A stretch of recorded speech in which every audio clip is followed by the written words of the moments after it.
जहाँ जहाँ पे जो दिक्कतें आ रही हैं उनको हम दूर करने की कोशिश करेंगे, ठीक है, ताकि आपको कोई चीज ऐसी हो जो आपको हिंदी में नहीं समझ आ रही है तो उसको मैं क्लैरिफाई करने की कोशिश करूंगा। ठीक है डॉक्टर रजत, एक बार जितने भी दस्तावेज लगाने हैं, ठीक है, वो उसका उसका पीडीएफ एक बार शेयर कर दीजिए। और आपकी सुविधा के लिए मैं क्या करूंगा, उसको एक फील्ड करके भी डाल दूंगा, ठीक है, भर के डाल दूंगा किसी स्टूडेंट का, ताकि आपको और आसान रहेगा। थोड़ा सा बड़ा कर दीजिए।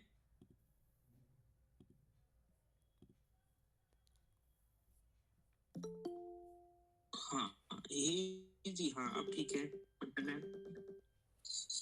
ठीक है, सबसे पहला है इसमें उपरोक्त परीक्षा के लिए भरे गए ऑनलाइन आवेदन की छाया प्रति। यानी जो आपने ये सबसे पहले आप देखेंगे, सबसे पहला जो आपका होगा परिशिष्ट प्रपत्र आएगा, जो आपके स्क्रीन पे शेयर हो रहा है, नंबर 1 पे सबसे पहले आप ये लगाएंगे। इसके सबसे ऊपर आप देखेंगे विज्ञापन क्रमांक। जो इसका एडवर्टीजमेंट आया था वो एडवर्टीजमेंट भी मैं शेयर कर रहा हूँ, और उसमें इसका एडवर्टीजमेंट नंबर दिया हुआ था, जो कि है आपका 46/2024, 31/12/2024। तो विज्ञापन क्रमांक हो गया आपका 46/31.12.2024। आप इसी क्रम में जैसा दिखा हुआ है, जितने डॉट है जितने स्लैश है उसी क्रम में आप यहाँ पे ये नंबर डालेंगे। ठीक है, इसमें कोई चेंज मत करिएगा, जहां डॉट है वहां डॉट ही रखिएगा, जहां स्लैश है वहां स्लैश ही रखिएगा। तो सबसे पहले आ गया आपका एडवर्टीजमेंट नंबर यानी विज्ञापन क्रमांक। उसके बाद आवेदक का नाम, जो जो आपका नाम है वो आपका यहाँ नाम आ जाएगा। ठीक है, जो भी आपका एप्लीकेंट का नेम है। पद का नाम आपको पता ही है, पद का नाम आपको इसमें जो पद का नाम दिया था वो है दंत चिकित्सक, डेंटल सर्जन। जो आपका एडवर्टीजमेंट में देख पा रहा हूँ उसमें दंत चिकित्सक यानी डेंटल सर्जन आपका पद का नाम था। ठीक है, तो इसको आप ऐसे ही भर देंगे। इसके बाद आते हैं हम रोल नंबर। जो भी आपका रोल नंबर रहा होगा वो आप रोल नंबर यहाँ भर देंगे। इसके बाद हम इसके एक एक दस्तावेज को लेते हैं और उनका विवरण देखते हैं। सबसे पहले है उपरोक्त परीक्षा के लिए भरे गए ऑनलाइन आवेदन की छाया प्रति। जो आपका एग्जाम का जो आपने एप्लीकेशन फॉर्म भरा था उसकी एक आप उसका प्रिंट लगा के यहाँ पे लगा देंगे। प्रिंट मान लीजिए जितने भी पेज का है उतने आप उस पे, जैसे मान लीजिए प्रिंट फॉर एग्जाम्पल 3 पेज का है, तो पहले पे नंबर 1 डाल देंगे, उसके या राइट साइड में ऊपर नंबरिंग कर दीजिए। उस पर नंबर 1 डाल दिया, नंबर 2 डाल दिया, नंबर 3 डाल दिया। और मान लीजिए अब आपने इसके सामने जो ऊपर जो परिशिष्ट पत्र दिख रहा है आपको, उसमें आप लिख देंगे कि 1 से लेके 3 तक ये आ, हमने 1 से लेके 3 तक ये फॉर्म लगाया है। तो संचयी योग हो जाएगा कितने कितने पेज है उसमें, यानी टोटल अगर मान लीजिए 3 पेज का तो नीचे आगे लिख देंगे 3। मान लीजिए 3 पेपर का आपका एप्लीकेशन फॉर्म है, 1 2 3 उस एप्लीकेशन फॉर्म पे डाल देंगे, नंबरिंग कर देंगे, और यहाँ पे उसका टोटल आ जाएगा। मान लीजिए 3 फॉर्म कॉपी के 3 पेज हैं, तो यह संचय योग में 3 नंबर आ जाएंगे। ठीक है, इसमें कोई डाउट यहाँ तक? कोई डाउट तो नहीं यहाँ तक? आगे बढ़े।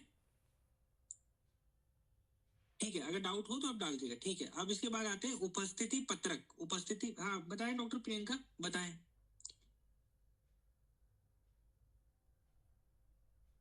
यहाँ तो कोई डाउट? अच्छा ठीक है, ओके। उसके बाद आते हैं उपस्थिति पत्रक, अटेंडेंस शीट। डॉक्टर अजय तुझे ऊपर ले लीजिए उपस्थिति पत्रक को। हाँ, ये हमारा उपस्थिति पत्रक है, जो कि स्टूडेंट्स ने हमें दे दिया था कि सर ये है उपस्थिति पत्रक, इसको ऐसे, ये इसका फॉर्मेट है जो कि एमपीपीएससी की साइट से आपको मिल गया। सबसे पहले आवेदन क्रमांक, आवेदन क्रमांक का, हाँ वो मैं सेंड कर देता हूँ, मैं भी सेंड कर दूंगा। मैं जो भर के भेजूंगा कॉपी डालूंगा, उसमें मैं लिख के भेज दूंगा। मतलब मैं एक आपको पीडीएफ बनाऊंगा, मैं अपने आईपैड से बना के उसमें आपको नोट करके दे दूंगा। ठीक है, तो आपको ढूंढना नहीं पड़ेगा। सर जो अनफिल्ड है फॉर्म वो वाला हमने ग्रुप पे शेयर कर दिया था। बाकी अगर स्टूडेंट जो ने काफ़ी बाद में भी ज्वाइन किया अभी रिसेंट में, तो आप क्या कर सकते हैं, आप हमारी ऐप डाउनलोड कर लीजिए। वहाँ पे इंटरव्यू गाइडेंस का जो कोर्स है ना, वहाँ पर आ जाइए, कंटेंट सेक्शन में जाइएगा और वहाँ से आप डायरेक्टली डाउनलोड भी कर सकते हो।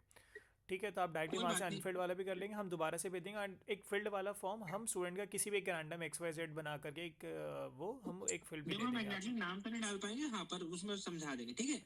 पर तब भी आवेदन क्रमांक में उस फॉर्म में डाल दो, तो इसलिए मत परेशान हो, ठीक है।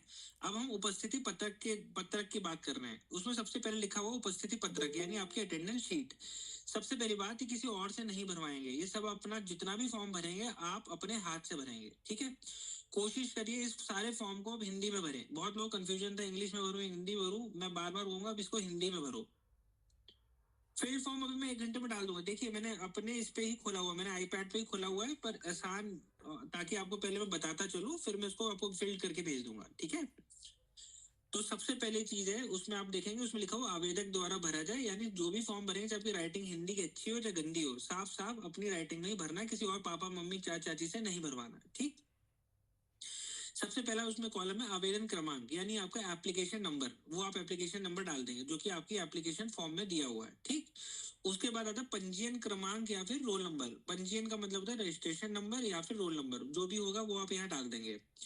उसके बाद है तीसरे नंबर पे विज्ञापन क्रमांक स्लैश दिनांक, जो मैं बता रहा था 46/204/31.12.2024, वो यहाँ आप डाल देंगे, ठीक है। परीक्षा का नाम एक बार और देख लेते हैं, मैं एडवर्टीजमेंट खोल लेता हूँ। परीक्षा का नाम इन्होंने दंत चिकित्सक ही रखा है, ठीक है, दंत चिकित्सक ही रखा है, तो उसको आप दंत चिकित्सक ही डाल देंगे। और पद भी आपका दंत चिकित्सक, फिर उसके नीचे आ रहा है आवेदित पद का नाम, वो भी आप दंत चिकित्सक डाल देंगे। उसके बाद आ रहा है विभाग, कौन से विभाग ने ये निकाली थी, तो लोक स्वास्थ्य एवं चिकित्सा शिक्षा विभाग, लोक स्वास्थ्य एवं चिकित्सा शिक्षा विभाग ने ये पद निकाले थे, तो विभाग का नाम आ जाएगा लोक स्वास्थ्य एवं चिकित्सा शिक्षा विभाग, ठीक। आगे बढ़ते हैं। 7 नंबर पे है आवेदक का नाम हिंदी में। मान लीजिए फॉर एग्जाम्पल आपका नाम अमन कुमार है, तो हिंदी में अमन कुमार लिख देंगे, और नीचे लिखा अंग्रेजी में, तो अंग्रेजी में AMAN कुमार आप लिख देंगे, ठीक।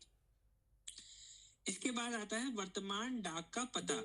वर्तमान मतलब जहां आप, दो तरीके के एड्रेस होते हैं हमारे, एक होता है हमारा परमानेंट एड्रेस और एक होता है हमारा कॉरेस्पॉन्डेंस एड्रेस। तो कॉरेस्पॉन्डेंस एड्रेस मान लीजिए कि आप रहने वाले भोपाल के हैं और इस टाइम मान लीजिए आप इंदौर रह रहे हैं, तो आपको जो पत्राचार, जहां लेटर आए, जो भी पब्लिक सर्विस कमीशन लेटर भेजेगा, तो वो आप वहां का एड्रेस आप यहाँ लिखेंगे, जहां पे आप लेटर चाहते हैं कि मेरे यहाँ लेटर है। तो वर्तमान डाक जहां पे भी आप रह रहे हैं, अब जरूरी नहीं, क्या पता आप जहां रहते हैं और वहीं का मतलब आपका परमानेंट एड्रेस और कॉरेस्पॉन्डेंस एड्रेस सेम ही हो, तो आप वो सेम भी डाल सकते हैं।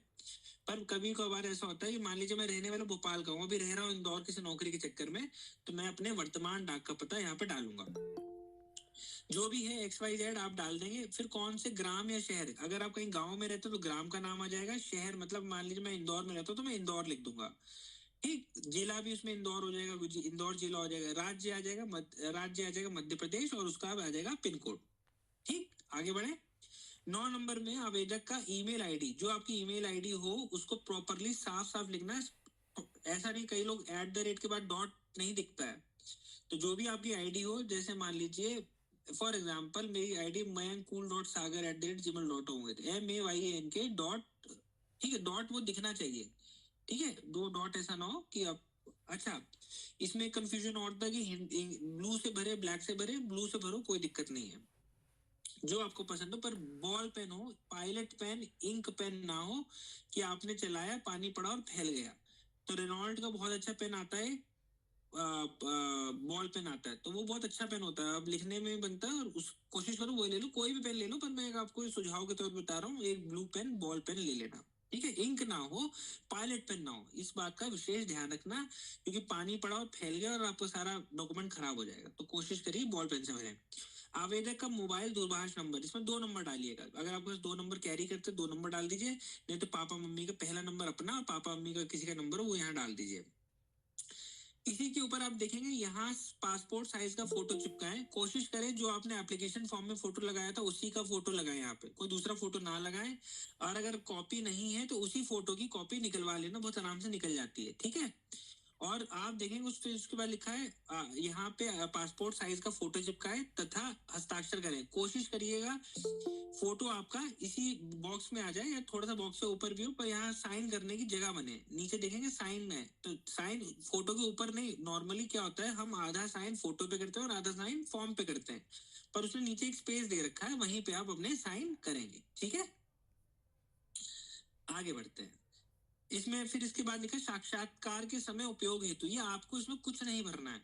जो आपकी साक्षात्कार यानी इंटरव्यू की डेट आएगी वो भरी जाएगी और उसमें आपके आवेदक के हस्ताक्षर होंगे। तो अभी नहीं भरना है इसे। अगर वहां पे साक्षात्कार के समय जब आप जाएंगे तब इसे भरेंगे। ठीक है, हिंदी में साइन आपको आना चाहिए और अंग्रेजी में। तो बहुत लोगों के हिंदी में साइन लोगों को नहीं आते होंगे, तो कोई बना लेना। ऐसे बताना कि जो आराम से कर पाओ बार बार। ऐसे मत बनाना डिफिकल्ट वाले बना लिए। ठीक है, जैसे मान लीजिए अमन कुमार बना, तो सीधा जैसे भी आप करो तो वो आपको आने चाहिए। ठीक, डिफिकल्ट मत बना। अंग्रेजी में तो सभी करते हैं। तो ये हो गया पेज 1 यानी उपस्थिति पत्रक कैसे भरना, वो मैंने बता दिया। इसमें तब भी कोई कंफ्यूजन है तो हाथ खड़ा करो या अंगूठा दिखा दो। डॉक्टर प्रियंका, आप एक बार ना रीजॉइन कर लीजिए, क्योंकि स्क्रीन शो हो रही है, बाकी सब स्टूडेंट्स को हो रही है। सर, आपको शो हो रही है स्क्रीन? कोई बात नहीं डॉक्टर प्रियंका के, हाँ मुझे तो हो रही है। अगर अगर नहीं भी दिख किसी रही को है, नहीं भी हो रही तो नहीं भी दिख रिकॉर्ड, रही है तो वी आर मैं भर के रिकॉर्डिंग। डाल रहा हूँ अभी हम फॉर्म। रिकॉर्ड ठीक करें है, सेशन को ना, रिकॉर्डिंग भी आप देख कोई पाएंगे। दिक्कत नहीं यार, तुम्हारी हेल्प के लिए ही है, कोई दिक्कत नहीं। ठीक डॉक्टर है, निमेश, आप एक बार रीजॉइन कर लीजिए, सर की वॉइस ठीक आ रही है।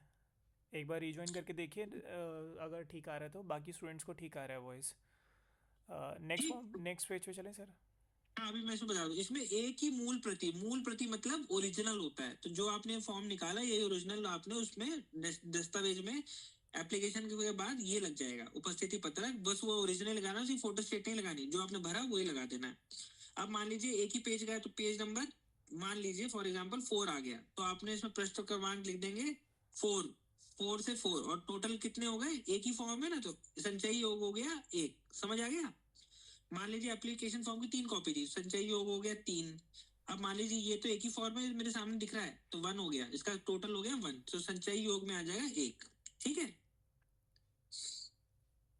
प्रश्न क्रमांक कितना हो गया, एक ही पेज है, मान लीजिए 4 नंबर था तो 4 से 4 तक। ठीक, और उसके बाद कोई नहीं है। ठीक है, अब आता है व्यक्तिगत विवरण, एक मूल प्रति। अब हम व्यक्तिगत विवरण वाला फॉर्म खोल लिए, जिसमें लिखा हुआ है मध्य प्रदेश लोक सेवा आयोग आवेदक का व्यक्तिगत विवरण पत्रक 6 प्रतियों में।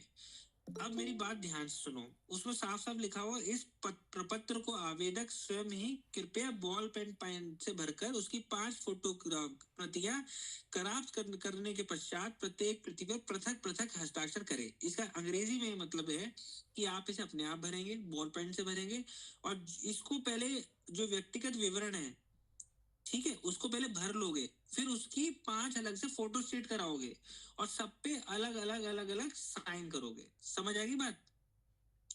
इस फॉर्म को निकालोगे, भरोगे, इसकी 5 फोटोकॉपी अलग से कराओगे इस फॉर्म की, और उस पे सब पे अपने अलग अलग साइन करोगे। समझ आ गई?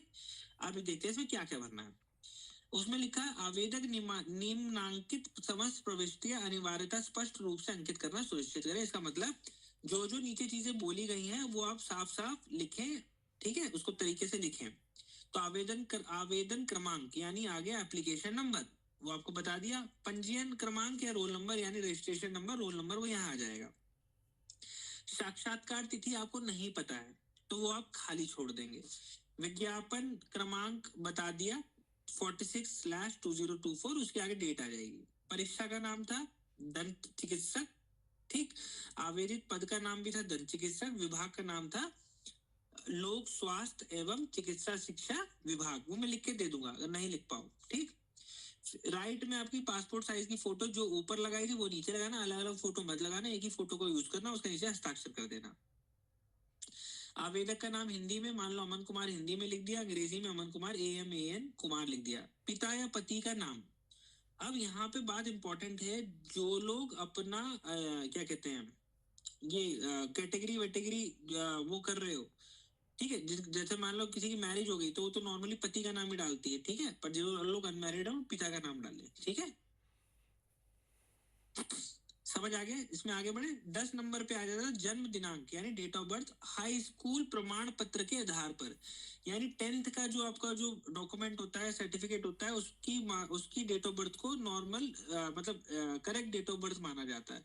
तो जो डेट ऑफ बर्थ आपकी 10th के सर्टिफिकेट या 10th की मार्कशीट में होगी वही यहाँ डालेंगे। तो सबसे पहले लिखा दिनांक, मान लीजिए आप 30 जुलाई को पैदा हुए 1992 में, तो दिनांक आ जाएगी 30, माह आ जाएगा 07 और वर्ष आ जाएगा 1992। अब इसको शब्दों में लिखना है, तो शब्दों में कैसे लिखेंगे? 30 ता के ऊपर बड़ी मात्रा, जुलाई 1992, तो ये हिंदी में लिखना है 1900, ऊ आधा ना, बड़ा ना, ई की मात्रा सा।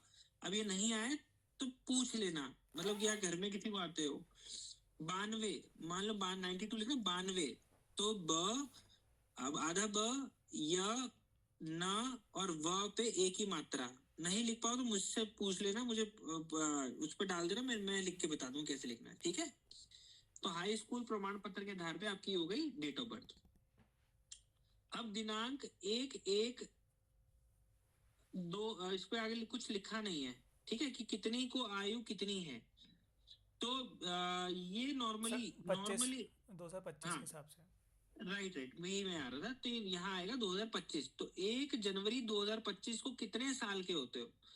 मान लो मैंने अभी बताई डेट ऑफ बर्थ 30 जुलाई 1992, तो मैं उसको माइनस कर लूंगा कि मान लीजिए 1/25 में अगर मैं जोड़ू तो 1 जनवरी को कितना होता है, तो जुलाई तक मान लीजिए, जुलाई एक, ये पूछ रहा है 1 जनवरी, तो जुलाई 2024 को मेरा बर्थडे आया होगा, 8 8 और 24 32, तो 32 वर्ष हो जाएंगे। उसके बाद जुलाई से लेके जनवरी तक कितने महीने हो गए?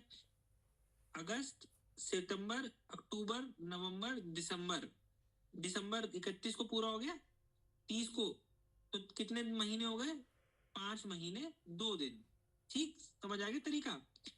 इसमें भी कोई परेशानी हो तो मुझसे पूछ लेना। सर गूगल पे ना कुछ कुछ कैलेंडर्स भी आते हैं जिनके अंदर आप अपनी डेट को ऐसे रिवर्स में कैलकुलेट डालोगे करवा तो उसमें सकते आ हैं, जाएगा वो भी कितने करके वर्ष दे के हो रहे हैं, देंगे। कितने माह के हो रहे हैं, कितने दिन के हो रहे हैं, ठीक है? उसके बाद आता है जन्म स्थान, शहर, तहसील, जिला, राज्य का नाम। तो जन्म स्थान जहाँ आप पैदा हुए हैं, ठीक है, कौन से शहर में, कौन सी तहसील में पैदा हुए हैं। शहर, अब देखो कोई भी शहर होता है तो उसके अंदर अलग अलग तहसील होती है, ठीक है? जैसे मान लो इंदौर है, इंदौर के अंदर अलग तहसील होंगी, तो पहले शहर लिखा, उसकी फिर तहसील लिख दी, ठीक। जिला मान लीजिए इंदौर हो गया, राज्य मध्य प्रदेश हो गया। 13 नंबर कहता है यदि आवेदक मध्य प्रदेश का निवासी है तो कितने वर्षों से निवास कर रहा है। तो अगर आप एमपी का डोमिसाइल लगा रहे हैं तो आप एमपी में कितने साल से निवास कर रहे हैं, तो यहाँ आप लिख देंगे हिंदी में, मान लीजिए आप 20 साल से कर रहे हैं तो 20 लिख दीजिए। 14 नंबर कहता है क्या आवेदक मध्य प्रदेश के घोषित आरक्षित श्रेणी का सदस्य है? क्या आप किसी कैटेगरी को होल्ड करते हैं? तो अपने वर्ग, अज का मतलब होता है अनुसूचित जाति, उसके बाद स्लैश लेगा अनुसूचित जनजाति, पहले अनुसूचित जाति होगी एससी, एसटी, अति पिछड़ा वर्ग यानी ओबीसी। ओबीसी उन लोगों का जो लोग नॉन क्रीमी लेयर है, ठीक है, या फिर आर्थिक रूप से कमजोर वर्ग यानी ईडब्ल्यूएस, इकोनॉमिकली वीकेंड सोसाइटी। तो यहाँ पर अंकित कर देंगे कि भैया मेरा जारी प्रमाण पत्र कब, क्रमांक क्या है, उसका नंबर। आप प्रमाण पत्र खोलोगे तो उसमें एक नंबर लिया होता है ऊपर, एप्लीकेशन नंबर, ठीक है, उसमें लिखा होता है प्रमाण पत्र संख्या, तो यहाँ पड़ेगी जारी प्रमाण पत्र पे क्रमांक, किस तारीख को जारी हुआ है उसका दिनांक, ठीक। अब इस पे लिखा क्या प्रमाण पत्र विधिवत सक्षम अधिकारी द्वारा जारी किया गया संलग्न है। अब मान लीजिए जो भी आपका प्रमाण पत्र नीचे लिखा होता है तहसीलदार ने बनाया, उप जिलाधिकारी ने बनाया, तो आप लिख देंगे हाँ, ठीक है।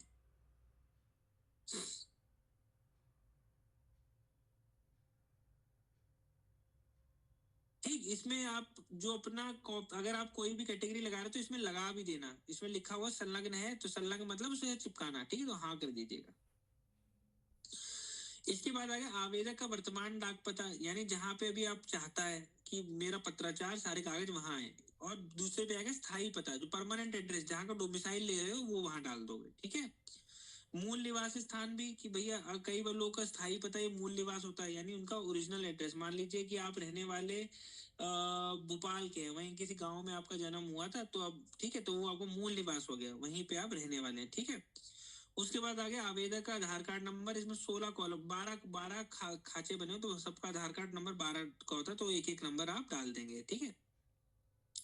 आवेदक का मूल ईमेल आईडी आ जाएगा, दूरभाष नंबर आ जाएगा, ठीक। उसके बाद 19 नंबर कहता है शैक्षणिक एवं अन्य अर्हताओं का विवरण प्रमाण पत्र अंक सूचियां की प्रमाणित प्रतियां संलग्न करें। वो कह रहा है कि जितने भी आपने 10वीं 12वीं आपका यूजी यानी स्नातक, स्नातक मतलब अंडर ग्रेजुएशन, या स्नातकोत्तर यानी आपका पोस्ट ग्रेजुएशन, जितने भी आपने डिग्रीज ली हैं उसकी उसका यहाँ पे आप विवरण देंगे और उनकी एक एक कॉपी भी यहाँ पे संलग्न करेंगे। समझ आ गई? संलग्न मतलब इसके चिपकाएंगे, ठीक है। उसके बाद उन्होंने लिखा केवल वही अनिवार्य शैक्षणिक व अन्य अर्हताओं का विवरण अंकित करें जो विज्ञापन अनुसार पात्रता हेतु वांछित चाही गई हैं। वो कहता है कि अब हमने क्या इन्होंने मांगा, बीडीएस होना चाहिए, इंडियन, आप इंडियन सिटीजन हो, बीडीएस हो, तो वही तो आप बीडीएस ही मांगे, ठीक है। अतिरिक्त अर्हताओं में अन्य उपलब्धि अंकित कर सकते हैं, तो आप एमडीएस भी दिखा सकते हैं, कोई दिक्कत नहीं है। मान लीजिए कुछ लोग एमपीएच कर लेते हैं, मास्टर पब्लिक हेल्थ कर लेते हैं बीडीएस के बाद, तो वो भी आप यहाँ पे लिख सकते हैं, या कोई और कोर्स कर लेते हैं तो वो लिख सकते हैं, कोई दिक्कत नहीं है। पर हाँ, जो जरूरी है, जो कि बीडीएस है, वो आपने यहाँ पे नोट करनी है। सबसे पहले आया हाई स्कूल। हाई स्कूल मतलब 10वीं, ठीक है। तो वो कौन से वर्ष में करी, किस दिनांक को, अब दिनांक मांग रहा है यहाँ पे। तो जिस दिन रिजल्ट आउट होता है, तो उस मार्कशीट पे आपका रिजल्ट का डेट भी लिखा होता है, तो वो दिनांक यहाँ पे पड़ जाएगी, ठीक। कौन सा बोर्ड रहा, पहले आया, सॉरी हाँ, पहले सबसे पहले है परीक्षा का स्तर, तो मैंने बता दिया हाई स्कूल। बोर्ड कौन सा रहा, या विश्वविद्यालय रहा। अब जैसे नॉर्मली हम लोग दिल्ली में सीबीएसई बोर्ड से पढ़े, सीबीएसई लिख दिया, विश्वविद्यालय कोई रहा तो वो लिख दिया।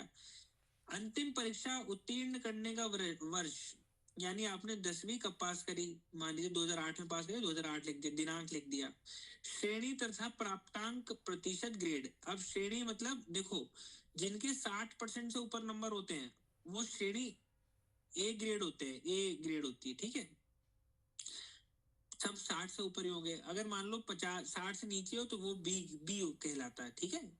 55 से 60, ठीक। तो इस बात का ध्यान रखना। तो अपनी नॉर्मली सबकी ए ही होती है, पर बी भी हो तो कोई दिक्कत नहीं, पर वहां लिख देना, ठीक है। श्रेणी होगी, और फिर प्राप्तांक। प्राप्तांक मतलब 600 नंबर का पेपर हुआ 10th में, तो 6 सब्जेक्ट हुआ करते थे, ठीक है। तो उतने मतलब मान लो आपके 380 नंबर आए 600 में, 380/600। अब जो लोग बहुत बाद में पढ़े हैं, बाद में मतलब 2014 में सीबीएसई ने ग्रेडिंग सिस्टम कर दिया, तो ए ग्रेड बी ग्रेड, तो ग्रेड लिख देना।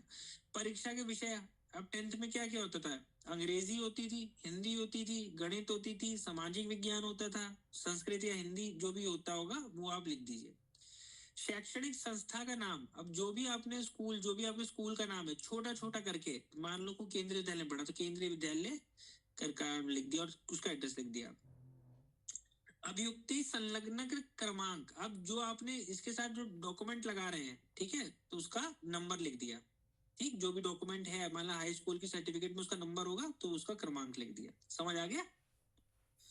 इसके बाद आती है इंटरमीडिएट। इंटरमीडिएट हो गई 12वीं, तो 12वीं का वर्ष लिख दिया, दिनांक लिख दिया, ग्रेड लिख दिया, परीक्षा के विषय, क्योंकि सब साइंस साइड से हैं तो सबके पास फिजिक्स केमिस्ट्री बायो, ठीक है। कई लोग मैथ भी रही, फिजिक्स केमिस्ट्री बायो जो भी रही वो आप यहाँ लिख देंगे, स्कूल का नाम और उसका जो भी रिजल्ट आया उसका नंबर।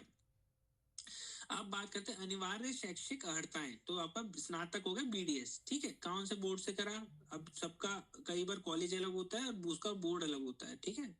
तो मान लीजिए किसी ने कर्नाटका से करा, तो वहाँ राजीव गांधी जो भी है ऐसे करके बोर्ड का नाम है, ठीक है। किसी ने पंजाब से करा, मतलब अब आपको बेहतर पता होगा, तो मैं बस आपको एग्जाम्पल के लिए बता रहा हूँ किस वर्ष में करा।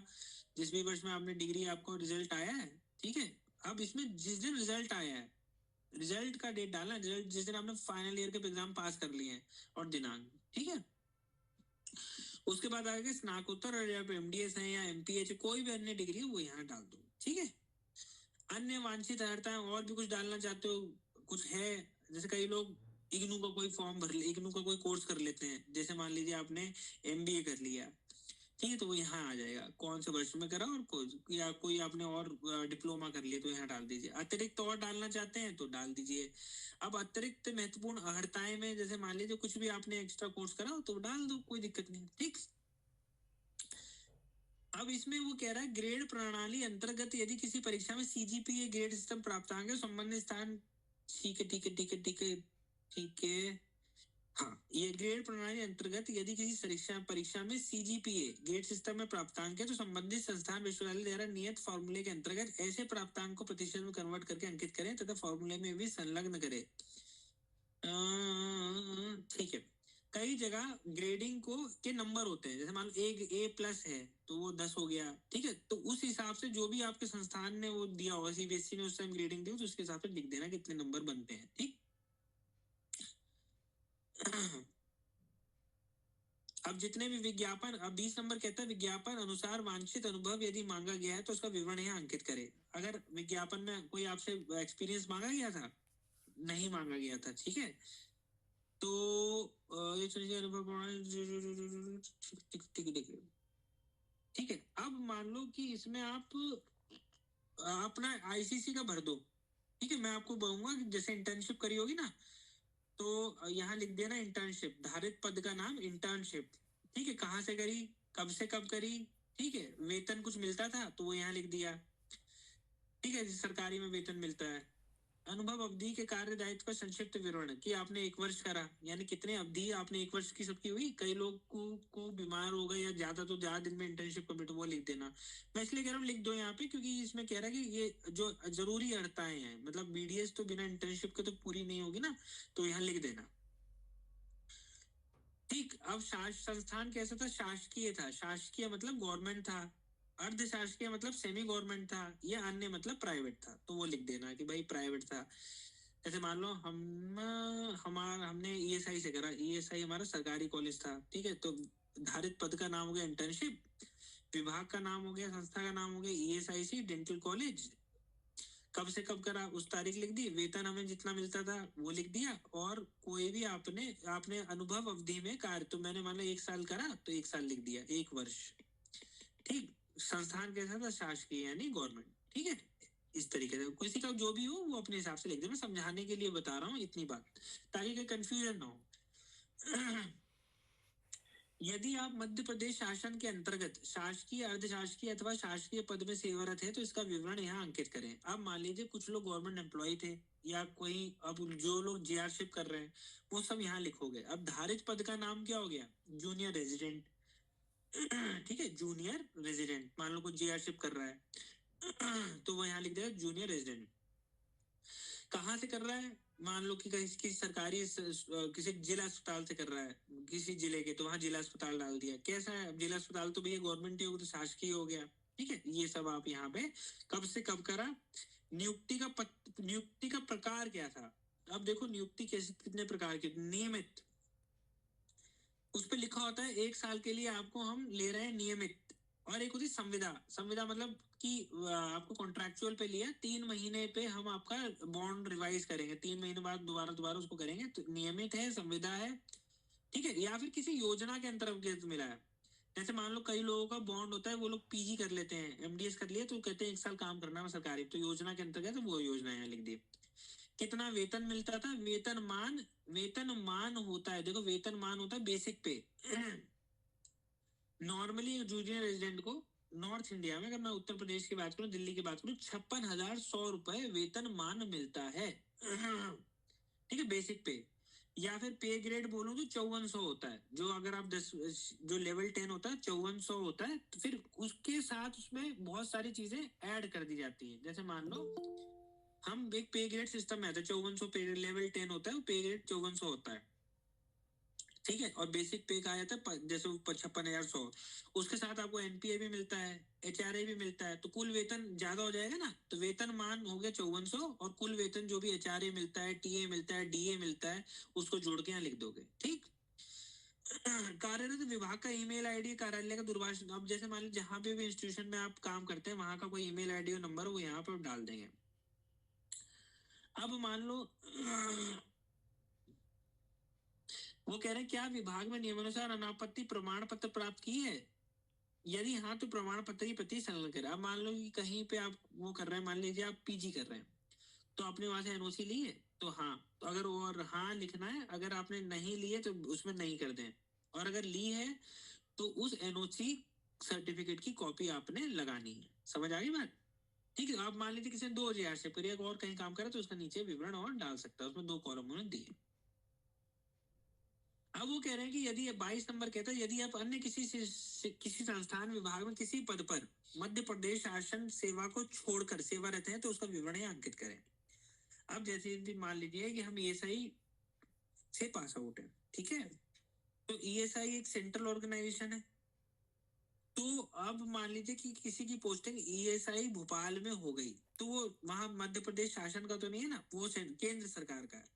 तो ऐसी अगर कोई भी आपने जो राज्य सरकार से अलग, जैसे मान लीजिए किसी ने ईसीएचएस में काम करा तो वो मध्य प्रदेश शासन की नहीं है। ईसीएचएस समझते हैं, जो सेना के रिटायर्ड लोग होते हैं मतलब जो आपके राज्य सरकार से अलग, या ओएनजीसी में काम करा, या स्टील अथॉरिटी में काम करा, इंडियन ऑयल में काम करा, अगर ऐसी जगह काम कर रहा है कहीं पे भी तो वो यहाँ जो मध्य प्रदेश शासन सेवा के हटके है तो उसका विवरण यहाँ आपने करना है। एग्जाम्पल मैंने आपको समझा दिया, ठीक। बाकी सब चीज नॉर्मल वही सेम है जैसे ऊपर थी। 23 नंबर कहता है यदि आप समय सीमा आयु सीमा में छूट चाहते हैं तो छूट का आधार तथा विज्ञापन की संदर्भित कंडिका का स्पष्टता उल्लेख करें।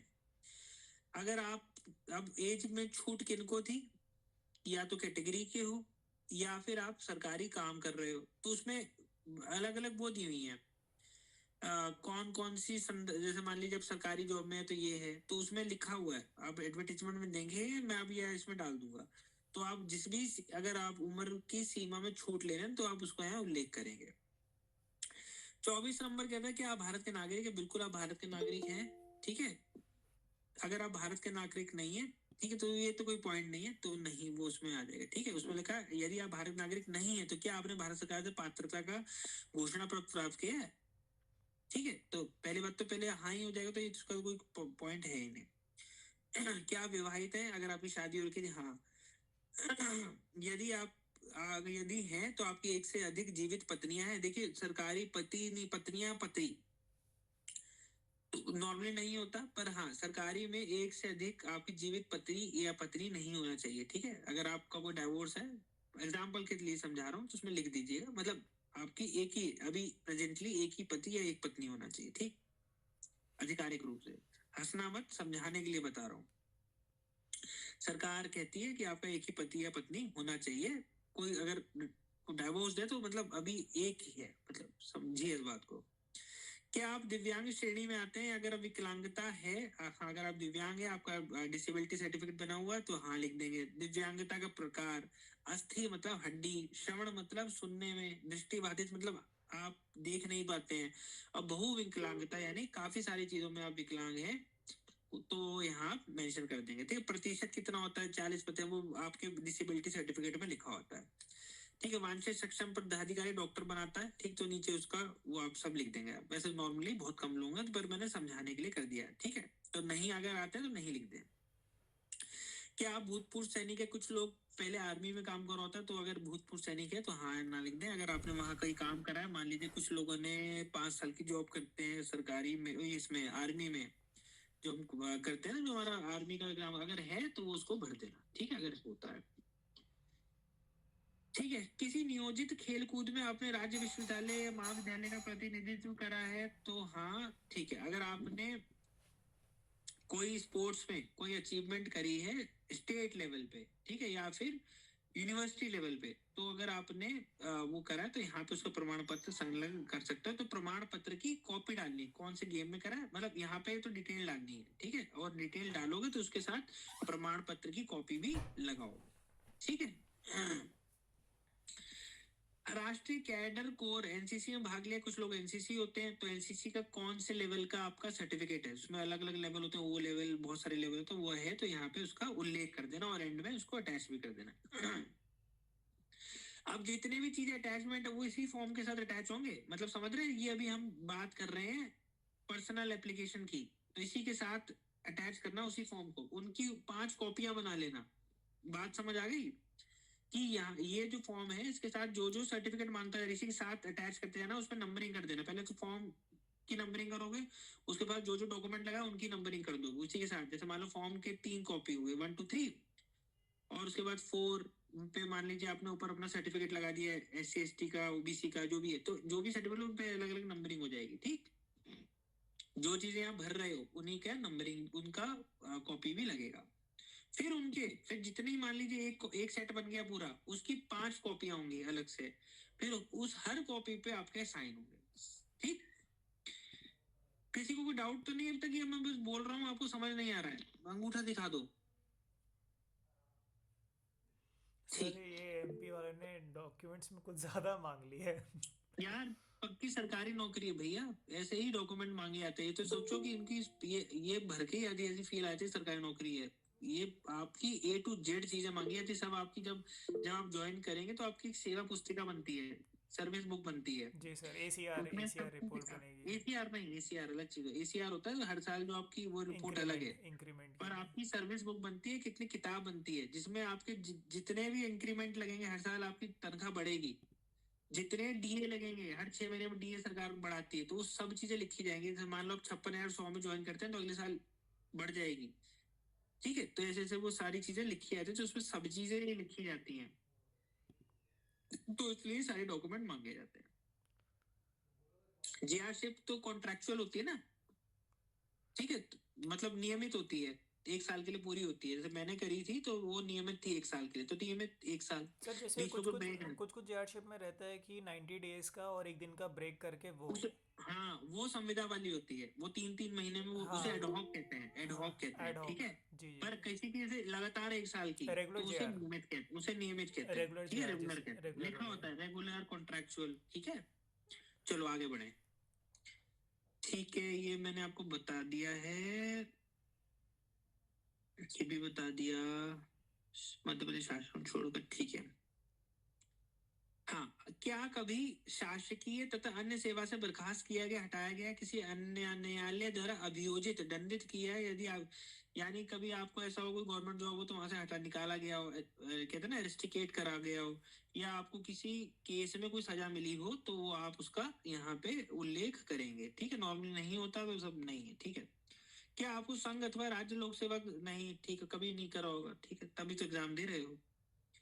क्या आप माननीय उच्च न्यायालय के निर्णय के तहत परीक्षा में अब यहाँ पे एक लोगों का क्वेश्चन आया था कि हम लोगों ने डेट बढ़ाई है, हम लोगों ने कोर्ट में एक वो डाली थी, पिटीशन डाली थी, जिसके कारण हमें, अब इसमें देखो परीक्षा / साक्षात्कार, तो परीक्षा आ गई, तो परीक्षा में तभी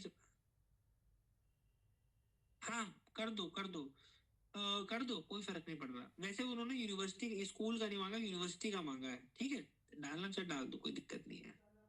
ठीक है, तो उन्होंने बोल रहे हैं कि हाँ, क्या आपने माननीय उच्च हाई कोर्ट से कोई निर्णय के आपने परीक्षा, तो उन्होंने कहा था डेट आगे बढ़ा दी है, तो हाँ, अगर करा है तो हाँ, तो याचिका का क्रमांक, कब वो उसका, फिर जब जब रिजल्ट आता है तो उसका उसका लिखा होता है निर्णय दिनांक, जो बेंच देती है, कौन सी खंडपीठ देती है। अब आपके ग्वालियर जबलपुर खंड है, पीठ है, ग्वालियर है, इंदौर है। ठीक है, ठीक, और उस निर्णय की प्रति जो कॉपी, एक डॉक्टर साहब का मुझे मैसेज आया था कि सर मैंने ऐसे ऐसे, हम लोगों ने एक पिटीशन डाली थी, इसी वजह से फॉर्म की डेट एक्सटेंड करी गई, तो उसकी प्रति भी इस फॉर्म में लगेगी। ठीक है, आगे बढ़े।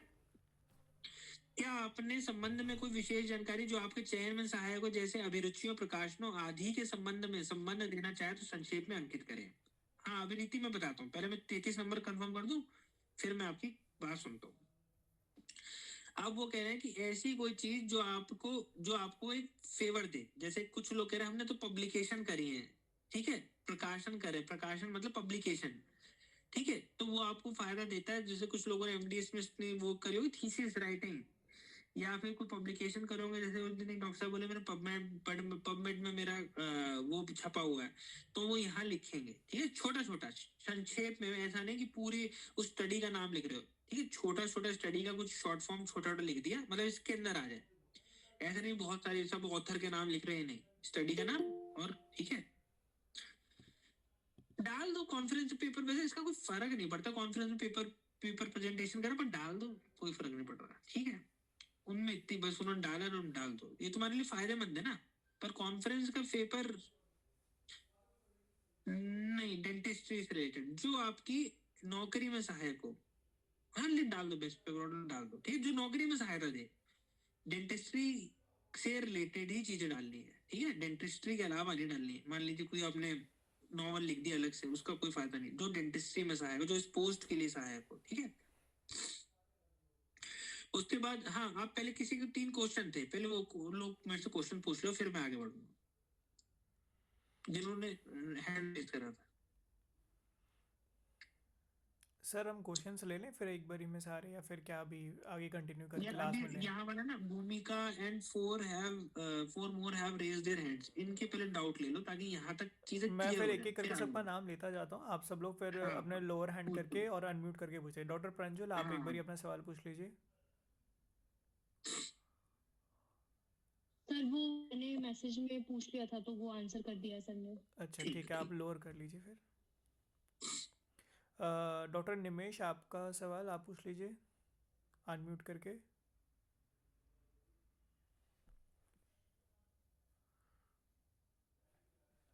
एक सेकंड सर, इन्होंने टेक्स्ट में टाइप करा, मैं पढ़ लेते हैं इसके। पढ़ लो यार। हाँ सर। सर डॉक्टर निमेश का सवाल है, सर फ्रेशर्स जो जा रहे हैं इंटरव्यू में उनको तो फॉर्म थोड़े खाली रहेंगे, इज इट अरे ओके? कोई फर्क नहीं पड़ता, बहुत सारे लोग हैं। मेरी दोस्त एक मौलाना आजाद की पास आउट थी, वो 3 साल से घर में बैठी थी, पब्लिक सर्विस कमीशन एग्जाम दिया, उसका सिलेक्शन हो गया, तब भी उसने, ऐसा कुछ नहीं होता, कोई फर्क नहीं पड़ता, ठीक है। तो ऐसा कुछ नहीं होता, वो खाली जब है, खाली तो नहीं है, नहीं करा तो जबरदस्ती थोड़ा ना भर दोगे, कोई दिक्कत नहीं है, ऐसा कुछ नहीं होता। सर डॉक्टर पात्रता इम्पोर्टेंट है, बीडीएस इम्पोर्टेंट है, वो करी हुई है, बस खत्म बात। वो तो आपके लिए एडेड फायदे हो जाते हैं कि आप कहीं काम कर रहे हो तो, ठीक है, सर कुछ मना थोड़ी ना करते हैं। डॉक्टर प्रांशी का मैसेज है, सर वर्कशॉप लिख सकते हैं गवर्नमेंट कॉलेज से किया है हो तो। हाँ लिख दो, सरकारी बाबू कुछ इतना सर डॉक्टर अंजलि यार का इसको अंजलि का इसको तुम क्वेश्चन है। यूट्यूब पे मत डालना भैया, ठीक है। मैं ऐसा मतलब मेरा कहने का किसी को डीमीन करने का मतलब नहीं है, पर समझो, ठीक है। सर तो हम एडिट कर देंगे, कोई बात नहीं, ये वाले हाँ पॉइंट को हाँ एडिट कर देंगे। सर डॉक्टर अंजलि का मैसेज है, पंजीयन और रोल नंबर सेम होते हैं? हाँ, registration number roll number same है, देख लो यार एक बार। रजिस्ट्रेशन नंबर वैसे अलग होता है, रोल नंबर अलग होता है।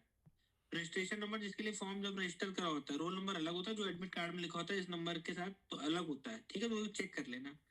सर डॉक्टर भूमिका इनके उनका हैंड रेस है, डॉक्टर भूमिका आप अनम्यूट करके पूछ लीजिए जो भी आपका सवाल है।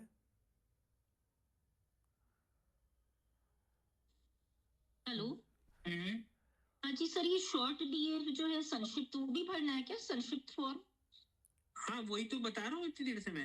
ये तो अब ये तो वो बड़ा वाला है जो हाँ 6 पेज वाला है, शॉर्ट भी आया है संक्षिप्त वाला तो संक्षिप्त। भाई लिखा नहीं है मेरे ख्याल से, मुझे तो नहीं दिखा। नहीं, वो डाउनलोड फॉर्मेट्स में है। अच्छा नहीं, ये देखो जो अगर मैं लिखना है। इस पे जाऊं परिशिष्ट प्रपत्र में, जो मेरे से परिशिष्ट प्रपत्र में मांगा है ना, वही हाँ। भरना है। तो उसमें साफ साफ लिखा है व्यक्तिगत विवरण, तो वही, तो कोई शॉर्ट वाला तो इसमें कुछ लिखा नहीं है, एक नहीं ही सर, एक्चुअली दिया हुआ है साक्षात्कार हेतु आवेदक की संक्षिप्त जानकारी। सर तो भर दो। वो तो नेक्स्ट पेज में है ना शायद हमारे। हाँ, तो वो भरना है क्या सर? हाँ चलिए बिल्कुल भर ये दो। पहले मैं वही बता, तभी नंबर वाइज चल रहे हैं। अच्छा, और सर इसमें अभियुक्ति और संलग्न क्रमांक में क्या लिखना है? अभियुक्त संलग्न क्रमांक कहाँ कह रहे हैं आप? ये जो अपन ने अपनी डिग्रीज और ये सब लिखा है, हाँ उसके बाद लास्ट में दिया है, शैक्षणिक संस्था के बाद दिया है अभियुक्त या संलग्न क्रमांक। एक मिनट में निकालता हूँ, इसी में कह रहे हैं ना, ये व्यक्तिगत विवरण में। ऊपर जाके थोड़ा सा व्यक्तिगत विवरण में अभियुक्ति, हाँ लास्ट कॉलम में राइट साइड में। नंबर बताइए। पॉइंट जी नंबर अपना बताइए। 19, पॉइंट नंबर 19। 19 हाँ। सर ये रहा स्क्रीन पे। हाँ, संलग्न क्रमांक का मतलब है कि जैसे मान लो आपको 10th का सर्टिफिकेट मिला होगा, मार्कशीट, उसमें एक वो होता है सर्टिफिकेट नंबर। सर्टिफिकेट नंबर, वो लिखना है क्रमांक। अच्छा या जो सर संलग्न मतलब जो आपने अटैच करा उसका क्रमांक। अच्छा, जैसे अपने 5th नंबर पे अटैच किया तो 5 नंबर लिखेंगे। नहीं नहीं नहीं नहीं नहीं, तो जैसे आपने 10th की मार्कशीट लगाई है तो संलग्न हो गया, संलग्न मतलब जो अटैच करा है उसका क्रमांक क्या है, क्रमांक मतलब उसका नंबर क्या है। अच्छा, उसमें जो नंबर दिया है हाँ अपनी सर्टिफिकेट का वो नंबर आएगा। हाँ वो नंबर आएगा इसमें, वो वाला नंबर नहीं, 1 2 वो नंबर नहीं अच्छा, आएगा। वो वाला नहीं आएगा। हाँ हाँ सर्टिफिकेट नंबर हो गया। Certificate number. अच्छा, तो फिर सर ग्रेजुएशन में कौन सा नंबर डालेंगे? आता ग्रेजुएशन है, आप देखो अपने डिग्री में बीएससी आया होगा। सर्टिफिकेट डिग्री है उसमें होता है नंबर, बिना नंबर के तो कोई फायदा ही नहीं है उसका। नहीं, सर्टिफिकेट इशू नहीं होता। तो वो 4 साल का लिखेंगे फिर अलग अलग हर ईयर की मार्कशीट का? आपसे इन्होंने स्नातक स्नातक में खाली बीडीएस की डिग्री का वर्ष डाल दो, ठीक है। अच्छा, उसका डाल दे बस। हाँ, या फाइनल ईयर की डाल दो, फाइनल ठीक ईयर है, का नंबर। फाइनल ईयर का डाल दो, ठीक है। पास तो फाइनल ईयर के उस पे होते हो जब आपको BDS degree with internship, final year का डाल दो। अच्छा सर, और सर एक लास्ट डाउट है कि अपना जैसे प्राइवेट प्रैक्टिस कर रहे हैं तो वो भी शो करना है क्या खुद की प्राइवेट प्रैक्टिस का कि इतने साल से कर रहे हैं? कर दो, डाल डाल दो, अच्छा अच्छा, डाल दो, ठीक, डाल दो, कुछ फर्क नहीं पड़ रहा। ठीक है, क्योंकि उसमें इन्होंने लिखा है ना अन्य, तो अन्य में आ जाएगा, कोई दिक्कत नहीं। अच्छा अच्छा जी सर, ओके, थैंक यू। ठीक है, और किसी का कोई सवाल यहाँ तक? सर परीक्षा विषय में बीडीएस के सारे, आप देखो बीडीएस के सारे सब्जेक्ट कैसे लिखोगे, तो उसको क्या शॉर्ट करो, ओपी, ओरल पैथ को ओपी, ओएमआर, पीएचडी, इतने तो जगह है ना, तो शॉर्ट शॉर्ट करके लिख दो, ठीक है। अब फाइनल ईयर के सब्जेक्ट लिखना खाली। हाँ, मैं भर के भेज दूंगा, मत परेशान हो यार, तुम्हारे लोगों के लिए कोई दिक्कत नहीं, दोबारा रख लें, कोई दिक्कत नहीं, कहीं फंस रहे हो तो दोबारा बता देंगे, ठीक है। बढ़िया, और यहाँ तक कोई दिक्कत? Yes sir. सर मैंने लेट ज्वाइन किया था वेबिनार। इस फॉर्म को सर इंग्लिश या हिंदी किस लैंग्वेज में? हिंदी में भरो, हिंदी में। तो सर सारे डेंटल सब्जेक्ट्स भी हिंदी में? वो तो इंग्लिश में लिख सकते हो, कैसे लिखो, ओएमआर को कैसे लिखो, तो ओएमआर लिख देना, उतना चलता है। यस सर, वो इंग्लिश अल्फाबेट में? इंग्लिश में। Yes sir. और कोई क्वेश्चन आया था डॉक्टर है, पूछ लेना। सर क्वेश्चंस काफ़ी सारे हैं, मैं सोच रहा हूँ कि एक बार ही ना फॉर्म ले लेते हैं, चलो, क्वेश्चंस फिर लास्ट में चलो, ले लेते हैं, चलो, क्योंकि चलो, क्वेश्चंस ठीक, बहुत सारे हो ठीक, जाएंगे और ठीक, सेशन बहुत लंबा हो जाएगा फिर ना ठीक ऐसा। है। हाँ यार, वो तो है, मेरे को लगता है कि डाउट क्लियर हो जाए, फिर ऐसा ना हो परेशान होते रहे, ठीक है। सर एक डाउट हम ले लेते हैं, एक ना better to fill, doctor Pranjal, better to fill in Hindi because it gives मतलब आपका फॉर्म हिंदी में है, जो चीज मांग रहे हैं हिंदी में लिखे तो ज्यादा बेहतर है, अगर नहीं इंग्लिश में बढ़ दिया है तो कोई बात नहीं, पर मेरी कोशिश रहेगी हिंदी में भरो आप, ठीक है। एक ना मैं सर थोड़ी सी अनाउंसमेंट करना चाहूँगा, जितने भी लोग जिन्होंने हमारा इंटरव्यू प्रोग्राम ज्वाइन करा हुआ है, जो जिन्होंने इंटरव्यू का बैच कोर्स ज्वाइन करा हुआ है, वो लोगों का व्हाट्सएप ग्रुप ओपन है, तो आप सब लोग अपने डाउट्स वहाँ व्हाट्सएप ग्रुप पे डाल दो, वहाँ पर मैं सर आपको रिप्लाई कर देंगे, चाहे मैं भी रिप्लाई कर दूंगा आपको। और जो लोगों ने जैसे जिन्होंने ज्वाइन नहीं किया बट वो हमारे फॉर्मर स्टूडेंट्स रहे हैं, हमारी सीरीज़ में थे, टेस्ट सीरीज़ में, तो ये मेनली हम उनकी हेल्प करना चाह रहे हैं लाइव सेशंस के थ्रू। तो आप लोग तो वहाँ पे भी हमसे आराम से पूछ रहे, 24/7 वहाँ पर हम अवेलेबल है, तो आपको कोई भी डाउट आता है आप इमीडिएटली वहाँ पे डाल दीजिएगा, जैसे ही हम अवेलेबल होते हैं हम आपको वहाँ पे रिप्लाई भी कर देंगे। क्योंकि अगर हम सर 100 लोग से ऊपर डाउट्स क्लियर करने बैठेंगे ना, हमें बहुत सारे सेशंस इसी में लगाने होंगे। कोई बात, ठीक है। हाँ फिर आगे बढ़ते हैं, उम्मीदवार द्वारा घोषणा कि मैं घोषित करता हूँ कि वही आपके साइन हो जाएंगे, उम्मीदवार के हस्ताक्षर यानी आपके साइन, उम्मीदवार का नाम जो भी है, किस डेट पे, मतलब जब भी फॉर्म भर रहे हो उस डेट को डाल दो, और स्थान जहाँ पे बैठ के भर रहे हो, मतलब इंदौर भर रहे हो, भोपाल भर रहे हो, या किसी भी जिले में भर रहे हो, वो यहाँ लिख दोगे, ठीक है। आगे बढ़े, ये फॉर्म पूरा हो गया। अब आते हैं, हमने ये हमारा हो गया, व्यक्तिगत विवरण पूरा हो गया। अब इसकी ये पूरा सेट बनेगा, इसके साथ जो जो अटैच करने के लिए बोलो वो लगाओगे, सब पे नंबरिंग डालोगे, और नंबरिंग डालने के बाद उनकी 5 कॉपी कराओगे, सबको अलग अलग साइन करोगे, ठीक है। अब आता है अनुप्रमाणन फॉर्म 03 मूल प्रति। अनुप्रमाणन खोलते हैं, उपस्थिति, अनुप्रमाणन, हाँ, इसमें 1, 2 और 3, इसकी 3 कॉपी होंगी, ठीक है। 3 प्रति मतलब 3 कॉपी लगानी है आपने, ठीक। अब इसमें अनुप्रमाणन फॉर्म में है, ऊपर आ गया मध्य प्रदेश, आवेदन क्रमांक, ये सबको बता दिया, एप्लीकेशन नाम, पंजीकरण क्रमांक, रोल नंबर, परीक्षा का नाम दंत चिकित्सक, पद का नाम दंत चिकित्सक, फोटो वही जो ऊपर लगाई वो यहाँ लगा दोगे, ठीक है। अब इसमें पहले पूछा गया है पूरा नाम स्पष्ट अक्षरों में, जैसे मान लीजिए मैंने बोला अमन कुमार, तो अमन कुमार लिख देंगे। उपनाम है, ऐसा नहीं अमन कुमार मौर्य हो तो पूरा लिखोगे, ये नहीं उसको छुपा दोगे, ठीक है। पूरा नाम जो भी आपको 10th के सर्टिफिकेट में लिखा हुआ, तो नाम, उसके अगले में लिखा कुल नाम, सरनेम, तो वो नाम अलग लिखोगे, कुल नाम अलग लिखोगे। अब मान लो कोई अजय पाल सिंह है, तो अजय पाल नाम में हो गए, सिंह उसमें आ गए, ठीक है। तो ये सब चीजें ढंग से लिख देना। वर्तमान पूरा पता आपको बता ही दिया है, स्थायी पता, परमानेंट एड्रेस, ठीक है। अब कोई पाकिस्तान का निवासी तो नहीं होगा, ठीक है। तो ऐसा तो माइग्रेट करके आया हो अभी हाल फिलहाल में। यदि मूलतः पाकिस्तान निवासी हो तो उस देश में आपका तो कोई पॉइंट नहीं है, ठीक है। आवेदक का आधार कार्ड, आवेदक का ईमेल आईडी, आवेदक का मोबाइल दूरभाष नंबर, ठीक है। अब वो कह रहा है कि निवास अवधियों सहित उन स्थानों को ब्यौरे में जहां आपने पिछले 5 वर्षों के दौरान 1 वर्ष से अधिक समय तक रहे हैं, ठीक है। अब मान लो कि ऐसा हो कि आप मान लीजिए कि आप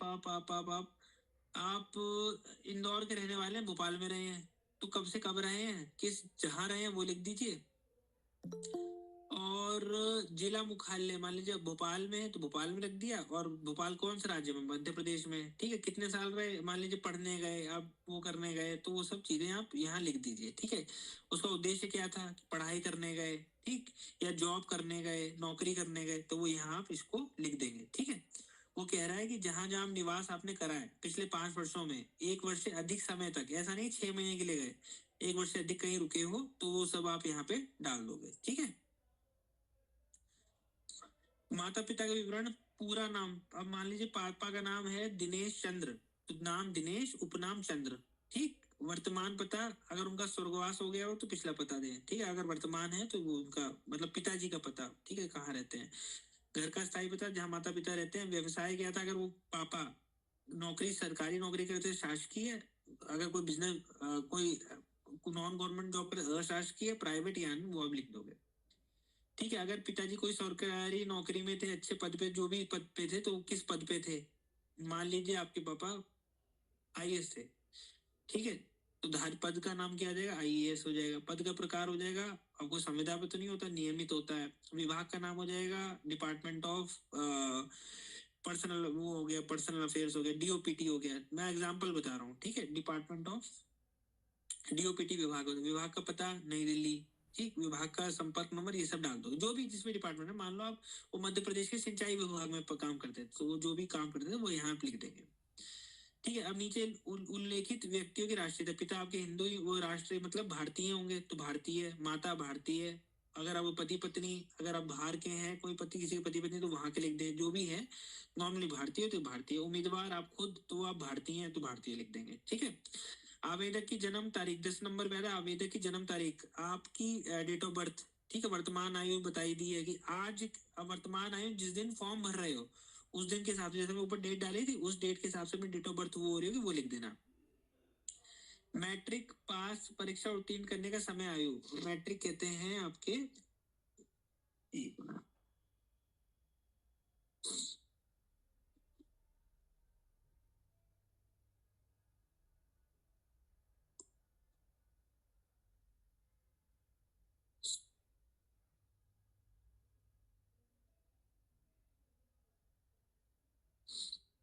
ठीक है। 10वीं को आपको, ठीक है, मैट्रिक, तो मैट्रिक आपने 10वीं जब भी पास करी हो उसके बारे में लिख देंगे, ठीक है। मैट्रिक हो गया 10वीं, ठीक है। समय उनका समय कितने साल के रहे होंगे, ठीक है। नॉर्मली आदमी 10वीं पास करता 15-16 साल में, मैक्सिमम 17 में, ठीक है, तो वो लिख दोगे। आपका धर्म, जो भी आप हिंदू हैं, सिख हैं, ईसाई हैं, बौद्ध हैं, जो भी हैं वो यहाँ लिख देंगे। क्या आपका मध्य प्रदेश के अधिसूचित जनजाति में, ठीक है, वही है कि आप अगर किसी श्रेणी में आते हैं तो हाँ, श्रेणी का नाम जो भी है, अनुसूचित जाति, जनजाति जिसमें आते हैं, जाति का नाम। अब जाति का नाम, मान लीजिए कि आप अनुसूचित जाति में आते हैं, अनुसूचित जाति में जो पर्टिकुलर कास्ट होती है उसमें बहुत सारी जातियां होती है, तो उस कास्ट का नाम लिखेंगे। मान लीजिए आप ओबीसी हैं, तो ओबीसी तो आपकी जाति, श्रेणी का नाम आ गया, और उसमें कौन सी जाति, मान लीजिए कोई सुनार है, कोई कुछ है, जो भी है XYZ, वो यहाँ डाल दो। मैं आपको एग्जाम्पल के लिए समझा रहा हूँ, ठीक है। शैक्षिक अर्हता है, वर्ष उन स्थानों का नाम दीजिए जहां आपने शालाओं महाविद्यालयों में 15 वर्ष की आयु से अध्ययन किया हो। अब 15 साल से आपने जहां पे भी जो जो पढ़ाई करी हो, जैसे कि आपने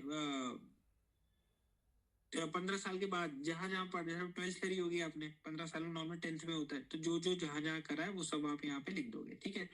उसमें पहले विद्यालय का पूरा नाम, पता, प्रवेश की तारीख, कब आपने उस क्लास में कब आए या उस कॉलेज में कब आए, फिर आपने कब छोड़ा वहां से। मान लीजिए आपने 12वीं करी तो 2 साल में करी, 2 साल में उत्तीर्ण परीक्षा का नाम, 12वीं आ जाएगा, 12th आ जाएगा, उसका प्रमाण पत्र, अंक सूची का जो भी क्रमांक होगा, जो नंबर है उसका सर्टिफिकेट, वो आप यहाँ डाल देंगे, या रोल नंबर भी डाल देंगे। यदि आप कभी नियोजित रहे हो तो संबंधी ब्यौरा दीजिए। यदि आप केंद्रीय अथवा राज्य सरकार के, ठीक है ठीक है ठीक है ठीक है, नियोजित मतलब कहीं सरकारी नौकरी लगी हो या टेम्परेरी बेसिस पे करिए तो वो सब आप यहाँ पे लिखेंगे, ठीक है। यानी आपको नियोजन मतलब आपको एम्प्लॉयमेंट मिला हो, ठीक है। तो आपने कहीं कहीं भी जीआरशिप नौकरी वो करी है मध्य प्रदेश सरकार के अंदर या फिर राज्य सरकार या केंद्र सरकार या अर्धशासकीय, वो सब आप डिटेल यहाँ पे भरेंगे 14 नंबर में। 15 नंबर में यह क्या पिछली सेवा इन्हीं नियमों के अधीन 1 महीने का नोटिस देकर सेवा छोड़ेगी तो आपके विरुद्ध कोई अनुशासन, ठीक है ठीक है ठीक है ठीक है ठीक है ठीक है। आपने कोई भी नौकरी छोड़ते हैं तो आपको 1 महीने का पहले नोटिस पीरियड देना होता है, ठीक है, जो कॉन्ट्रैक्चुअल होती है। तो अगर है तो आपने कोई नोटिस पीरियड दिया तो बता देंगे, या आपके आपके खिलाफ कोई कार्रवाई हुई तो वो यहाँ उसका ब्यौरा दे दें, ठीक है। 16 नंबर कहता है कभी आपको गिरफ्तार किया गया है, करा गया तो हाँ नहीं करा नहीं, ठीक है। कि नॉर्मल कोई मुकदमा चला, हाँ। नजरबंद रखे गए, नहीं, ऐसा कोई काम तो करा नहीं हो किसी ने। यदि आप किसी अपराध के लिए न्यायालय में दोषी ठहराए गए, हाँ नहीं, जो भी है, ठीक है। क्या आप कभी किसी लोक सेवा, ठीक है, नहीं है, नहीं, ये भी नहीं आएगा।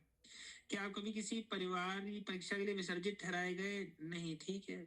क्या आपको शासन के अन्य कारणों से कार्य दायित्व परीक्षण के दौरान कार्य मुक्त निशान, नहीं। क्या इस 17 नंबर कह रहा है क्या इस अनुप्रमाण पत्र को भरते में किसी न्यायालय विश्वविद्यालय शैक्षणिक, ठीक है ठीक है ठीक है ठीक है, कोई आपका कोई केस तो नहीं चल रहा है तो उसके बारे में आप यहाँ लिख दीजिए जब आप जिस तारीख को ये अनुप्रमाण पत्र भर रहे हैं, ठीक है। अगर आपके पास कोई आपके लिए कोई अपराध लगा हो तो उस अपराध का नाम लिख दीजिए। किस थाने में आपका केस चल रहा है तो वो लिख दीजिए।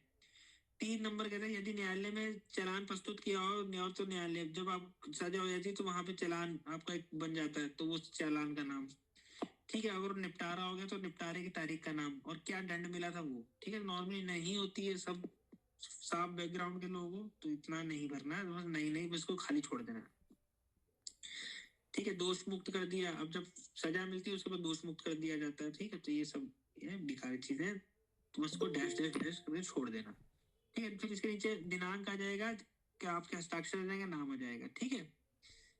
ठीक, टिप्पणी आपने पढ़ ली है, ठीक है ठीक है ठीक है। यदि आपके ऐसे मूल्य, हाँ। अब 2 व्यक्ति, 19 नंबर कहता है आपके मोहल्ले के ऐसे 2 उत्तरदायी व्यक्तियों या निर्देशों या रेफरियों के नाम जिनको आप जानते हो। तो 2 लोग ऐसे होते हैं जब आपके यहाँ जब आपकी नौकरी लगती है पक्की तो आपकी वेरिफिकेशन की जाती है। तो 2 लोग, कोई पुलिस के यहाँ से कोई आता है या LIU से लोकल इंटेलिजेंस यूनिट से कोई आता है, वो आपके आसपास वालों के 2 के आधार कार्ड लेगा। तो उन लोगों का नाम लेना जो आपके लिए आपकी गवाही दे दें, उन्हीं का नाम यहाँ लिखना। ऐसा नहीं कि पड़ोसी से लड़ाई होगी और कि उसका नाम लिख दो। तो ऐसे लोग जो आपके घर के आसपास रहते हैं जो आपकी गारंटी ले लें, ठीक है, कि हाँ भाई ऐसे सो एंड सो आप फलाना फलाना उनके पुत्र हैं, यहाँ रहते हैं, ठीक है। तो वो आपकी गारंटी, तो उनके आधार कार्ड भी लिए जाते हैं, ठीक है। तो ऐसे लोगों का नाम देना जिसका विश्वास है जो आपके लिए बता देंगे, ठीक। नीचे आपके साइन हो जाएंगे। नियुक्तिकर्ता कार्यालय द्वारा भरा जाएगा। जब आपकी सरकारी नौकरी लग जाएगी तब, जब नौकरी लग जाएगी तब यहाँ पे नियुक्ति कर, ये आपको खाली छोड़ना है, ठीक है। शासकीय सेवा हेतु अभिवचन प्रमाण पत्र, ये बात की बात है, ठीक है। तो ये हो गया हमारा अनुप्रमाणन पत्र, ठीक है। अगला आता है कि घोषणा पत्र। किसी भी अगर आपको किसी परीक्षा से आपको निकाला गया है, ये वाला किसी को फॉर्म मिला था क्या? 5 नंबर का फॉर्म किसी को मिला था क्या?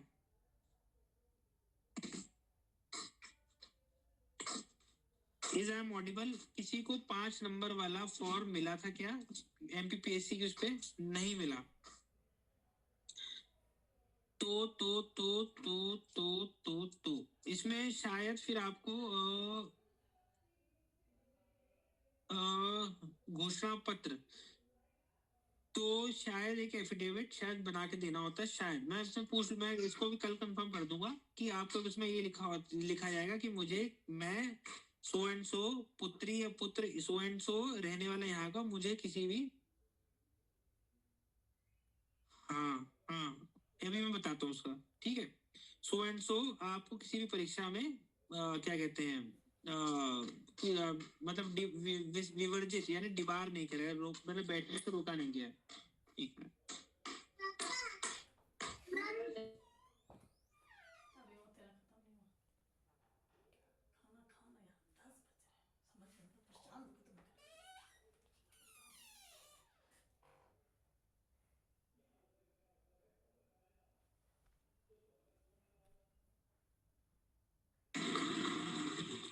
दीवार वाला फॉर्म है वेबसाइट पे?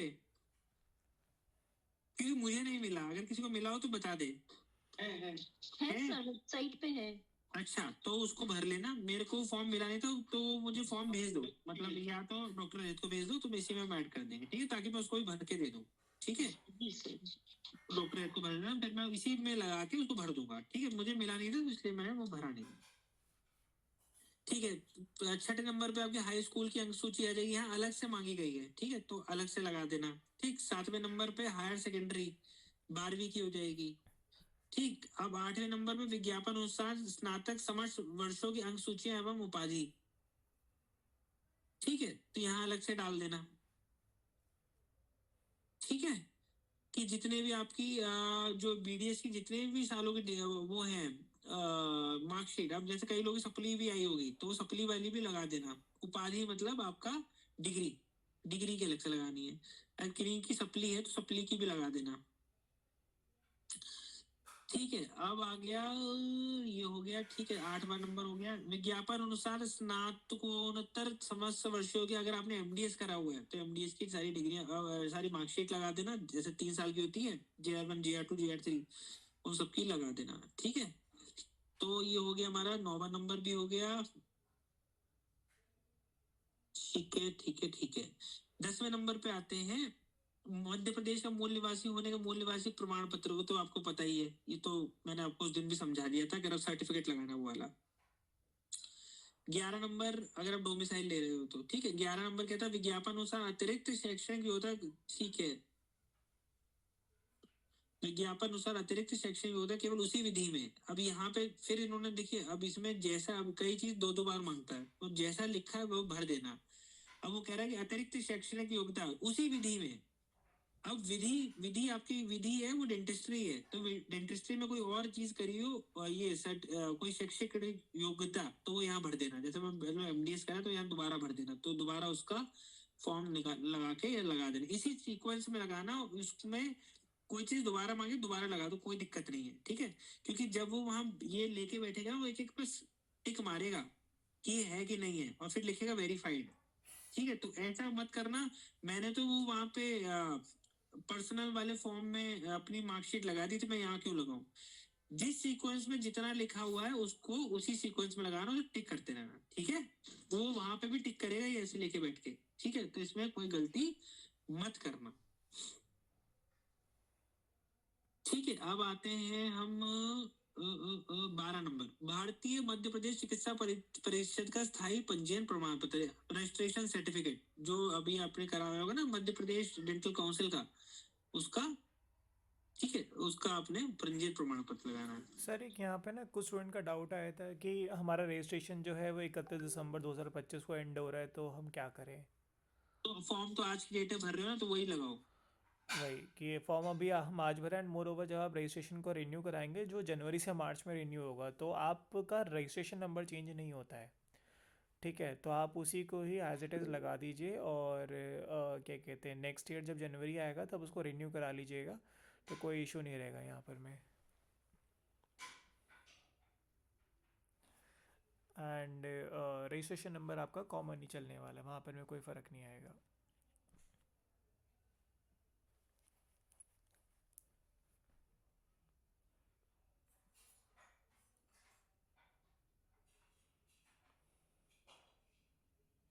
एंड सभी लोगों के लिए हम बता दें कि ये जो सेशन है, ये वेबिनार जो हमारा हो रहा है, ये रिकॉर्ड किया जा रहा है, और इसकी रिकॉर्डिंग जो है हम इसको अवेलेबल करा देंगे थोड़े टाइम के अंदर में, तो ये भी आपको फिर मिल जाएगा। एंड अपार्ट फ्रॉम दिस, ये जो फॉर्म है पूरा, ये सर फिल करके इसकी एक सैम्पल कॉपी जो किसी भी रैंडम एक डमी स्टूडेंट की हम फिल करके वो आपको ग्रुप पे डाल देंगे। तो जो भी लोग देख रहे हैं उन सबको एक हम रैंडम ये एक डमी कॉपी भी फॉर्म की फिल करके वो ग्रुप पे डाल दी जाएगी। सॉरी, एंड थोड़ा सा वो विलम्ब था। सर एक डाउट ले लेते हैं, एक ना स्टूडेंट ने हाँ हैंड रेज बताओ किया बताओ था। बताओ। डॉक्टर कनिका आप अनम्यूट कर लीजिए आपका। Hi, good evening doctor. Good good evening doctor, good evening, बताएं। सबसे पहले तो I will thank you complete to Practo team, जिसकी वजह से रियली मेरा सिलेक्शन हुआ। तो मतलब जो मैं जब पेपर सॉल्व कर रही थी एमपीपीएससी का, रियली थॉट कि मैं टू प्रैक्टो की वेब सीरीज जो टेस्ट सीरीज थी वो ज्वाइन करके पेपर दे रही हूँ। So I really thank you very much to all of you. और सर मेरा ये डाउट था कि जो जेआर का एक्सपीरियंस सर्टिफिकेट है या फिर एनओसी है, वो मुझे कहाँ से मिलेगी या फिर मैं कैसे बनवा पाऊंगी उसे? जीआर का आप जहाँ से भी आपने जीआरशिप करी है तो वहीं के उसके जहाँ मान लीजिए आप किसी डिस्ट्रिक्ट हॉस्पिटल में कर रही है तो वहाँ पे उससे वो होता है मुख्य चिकित्सा अधीक्षक, सीएमएस कहते हैं, चीफ मेडिकल सुपरिटेंडेंट, या सिविल सर्जन कहते हैं शायद मध्य प्रदेश में, वो बना के देगा आपको। तो आप एक एप्लीकेशन लिखिए, वो बना के दे देंगे आपको। Okay okay, thank you so much sir, thank you. और अगर किसी कॉलेज में तो डीन, ये तो हम डिस्कस कर चुके थे उस दिन। ठीक ठीक ओके ओके ठीक है, आगे बढ़े। हाँ सर। हम अब हमारा हो गया था हाँ, स्थायी पंजीयन प्रमाण पत्र। ठीक है, अब 13 नंबर में आता है कि अगर आपने आरक्षित है, कोई आपने कैटेगरी का फायदा लिया तो उसका प्रमाण पत्र। ठीक है। 14 नंबर कहता है मध्य प्रदेश के मूल निवासी होने की स्थिति में अन्य पिछड़ा वर्ग के भर्ती क्रीमी के, हाँ ये घोषणा पत्र है। अगर आप मध्य प्रदेश के मूल निवासी हैं और अन्य पिछड़ा वर्ग के अभ्यर्थी हैं तो क्रीमी लेयर के अंदर आप नहीं आते हैं, उसका एक घोषणा पत्र है।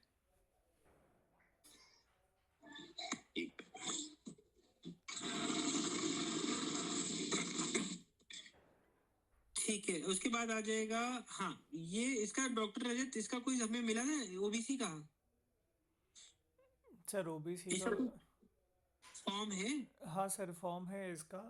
अभी इसमें पीडीएफ में अटैच नहीं है हमारे इसमें ना वो, बट अच्छा। है हमारे पास में फॉर्म। मैं ग्रुप पे शेयर कर दिया हूँ उसको ग्रुप पे शेयर कर दीजिएगा। हाँ हाँ कराओ ठीक। अब ये सर, मैं दोबारा शेयर कर दूंगा। वैसे तो ठीक सारे ठीक। डॉक्यूमेंट्स 15 हम नंबर दोबारा कहता है 15 नंबर कहता है मध्य प्रदेश का मूल निवासी होने की स्थिति में अगर आपने ईडब्ल्यूएस के आवेदन करे हैं तो हाँ, अगर आपने ईडब्ल्यूएस कैटेगरी से भरा है फॉर्म तो ईडब्ल्यूएस का आपका सर्टिफिकेट होना चाहिए। डॉक्टर प्रांजल कौन सी कह रहे, कौन सी लिस्ट फॉलो करनी है, मतलब मैं समझा नहीं। अनम्यूट कर लीजिए, बताइए। सर जो लिस्ट रिजल्ट के साथ आई थी डॉक्यूमेंट्स वाली, सर उसमें पॉइंट नंबर 11 में वो रोजगार पंजीयन वाला पॉइंट दिया हुआ है, और अभी जो लिस्ट आप बता रहे हैं इसमें पॉइंट नंबर 11 कुछ और है। सर। मैं तो वो जो लिस्ट मैं खोल लेता हूँ, वो उसके भी साथ लिस्ट है। वो खोल लो। एक सेकंड हाँ तो वो उस लिस्ट के हिसाब से भरना। हाँ इसी लिस्ट के हिसाब से। इसका हिंदी वाला ठीक है, खोल वो लेते तो हैं, एक सेकंड सर। हाँ ये रहा हिंदी। पॉइंट नंबर 11 कहाँ है? 11 में मध्य ये तो यही है प्रदेश। ना 11 नंबर। हाँ हाँ सही कह रहे हैं, 11 नंबर इसमें मैंने जो खोला हुआ है वो अलग है। हाँ इसी के हिसाब से जो रिजल्ट के साथ है उसी के हिसाब से भरना। ठीक है, तो 11 नंबर क्लियर कर देता हूँ। हाँ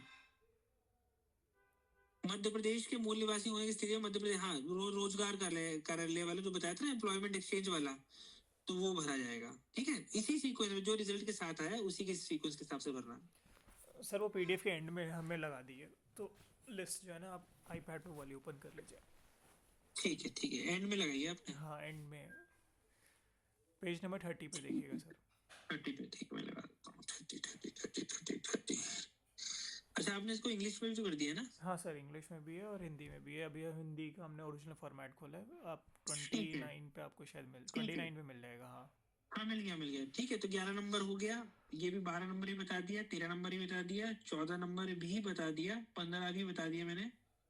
हाँ 16 पे आता है महिला अभ्यर्थी हेतु विवाहोपरांत उपनाम परिवर्तन स्थिति में शपथ पत्र की पति। अब जैसे मान लीजिए कुछ महिला अभ्यर्थी होंगी, जैसे मान लीजिए उनकी शादी होगी तो सरनेम चेंज कर लेती हैं। तो अगर आपने वो करा है, सरनेम चेंज करा है, तो आपको एक शपथ पत्र दिया जाता है कि मेरा नाम, फॉर एग्जांपल मेरा नाम मीना कुमारी था, अब मैंने शादी के उपरांत मैंने अपना नाम मीना मल्होत्रा कर दिया है। ठीक है, तो इसकी एक शपथ पत्र की प्रति है। ठीक है, तो डॉक्टर रजत क्या ये प्रति है पड़ी हुई एमपीपीएससी पे? अगर किसी को मिली है तो मुझे बता दें, नहीं तो फिर ये अलग से बनेगा। अगर पहले बार किसी ने नाम चेंज करा है तभी करे उपना, अगर उसने अपना सरनेम चेंज करा है, अगर नहीं करा है तो मुझे बता दे, नहीं तो मैं इसका सर्टिफिकेट ढूंढ के लगा देंगे, ठीक है। सर एमपीपीएससी वेबसाइट पे तो नहीं मिला था ये हमें। नहीं मिला ना, ये भी नहीं नहीं मिला, मुझे भी नहीं, नहीं मिला। आई थिंक यहाँ पे एफिडेविट ही वो लोग लगाएंगे। एफिडेविट बन जाएगा, हाँ, वहाँ नोटरी से एफिडेविट बन जाता है, ठीक है। अगला क्या है, शासकीय सेवक होने पे अनामोई कि अगर आप कहीं पे सरकारी नौकरी कर रहे हैं तो उससे एनओसी आप ले लें, ठीक है, ठीक है। चलो अगर अगर 18 नंबर कहता है दिव्यांग होने तो दिव्यांगता वाला। 19 नंबर कहता है कि अगर आप कुछ मध्य प्रदेश शासन की सेवारत होने की स्थिति में शासकीय सेवा हेतु अभिवचन पत्र एक मूल प्रति, अभिवचन वो निकालो डॉक्टर रजत, एक अभिवचन पत्र होगा, सर जो स्टार्टिंग में लगाया था, एक अभिवचन पत्र लिखा उस पे। एक सेकंड सर।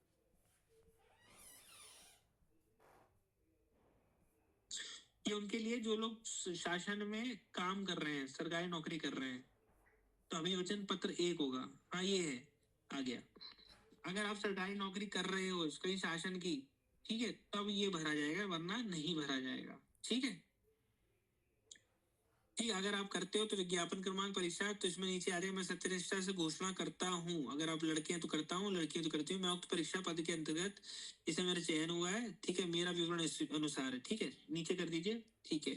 सिंपल फॉर्म है सर, ये ठीक है, आराम से भर हाँ लो। सिंपल फॉर्म है, ठीक है, हाँ ठीक है, ठीक है, बस इसमें आवेदक के हस्ताक्षर, ठीक है, अगर आप सरकारी नौकरी में है तब, नहीं तो वरना नहीं जरूरत है, ठीक है। तो ये हमने डाल दिया। 20 नंबर कहता है अभ्यर्थी का स्वयं का पहचान पत्र, अब अपना कोई भी एक आइडेंटिटी, आधार कार्ड, मतदाता यानी इलेक्टर voter ID card, pan card, ठीक है, फोटो युक्त, अगर बैंक की पासबुक लगाएं,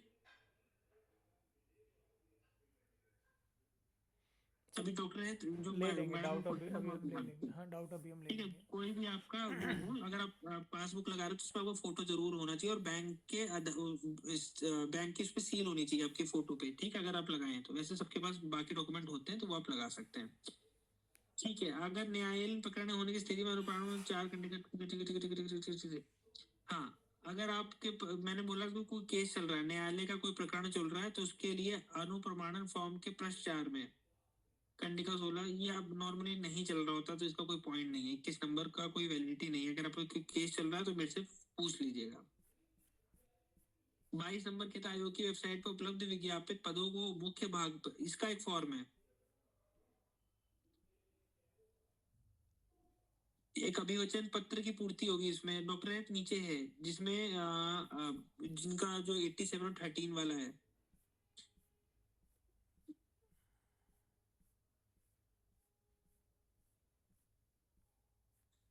ये हो गया, हाँ ये वाला, ये एक ही नहीं, ये अन्य पिछड़ा वाला है, ये जो ओबीसी वाला है, ये है, ये वाला, ठीक है। तो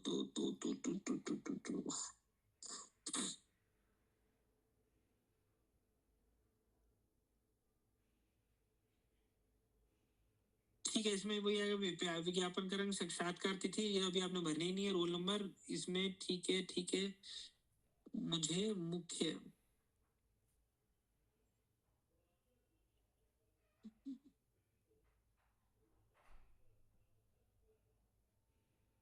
ठीक है, इसे भर दीजिएगा, बेसिक सा है, सिंपल है, बाकी मैं इसकी डिटेल डाल दूंगा, ठीक है। तो अपने स्क्रीन चली गई, स्क्रीन नहीं आ रही सर, नहीं, इसमें एक सेकंड में ना वो कर लेता हूँ।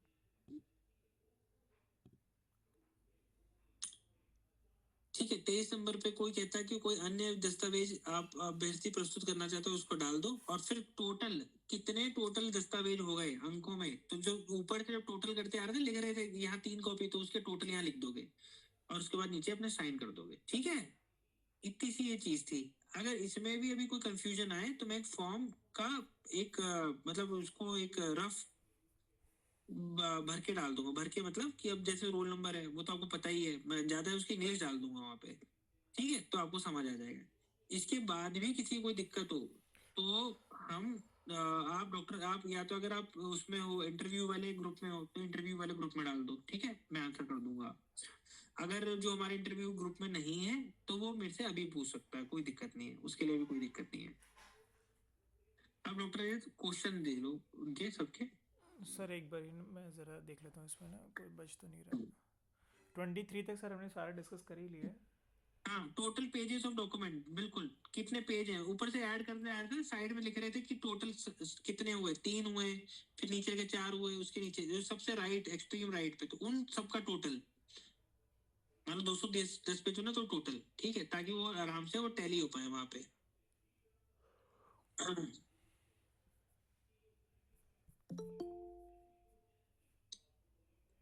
सर एक सेकंड डाउट्स हम ले लेते हैं सभी के ना जो हाँ, ले लो रिमेनिंग यार। है उनको हम कवर कर लेते हैं।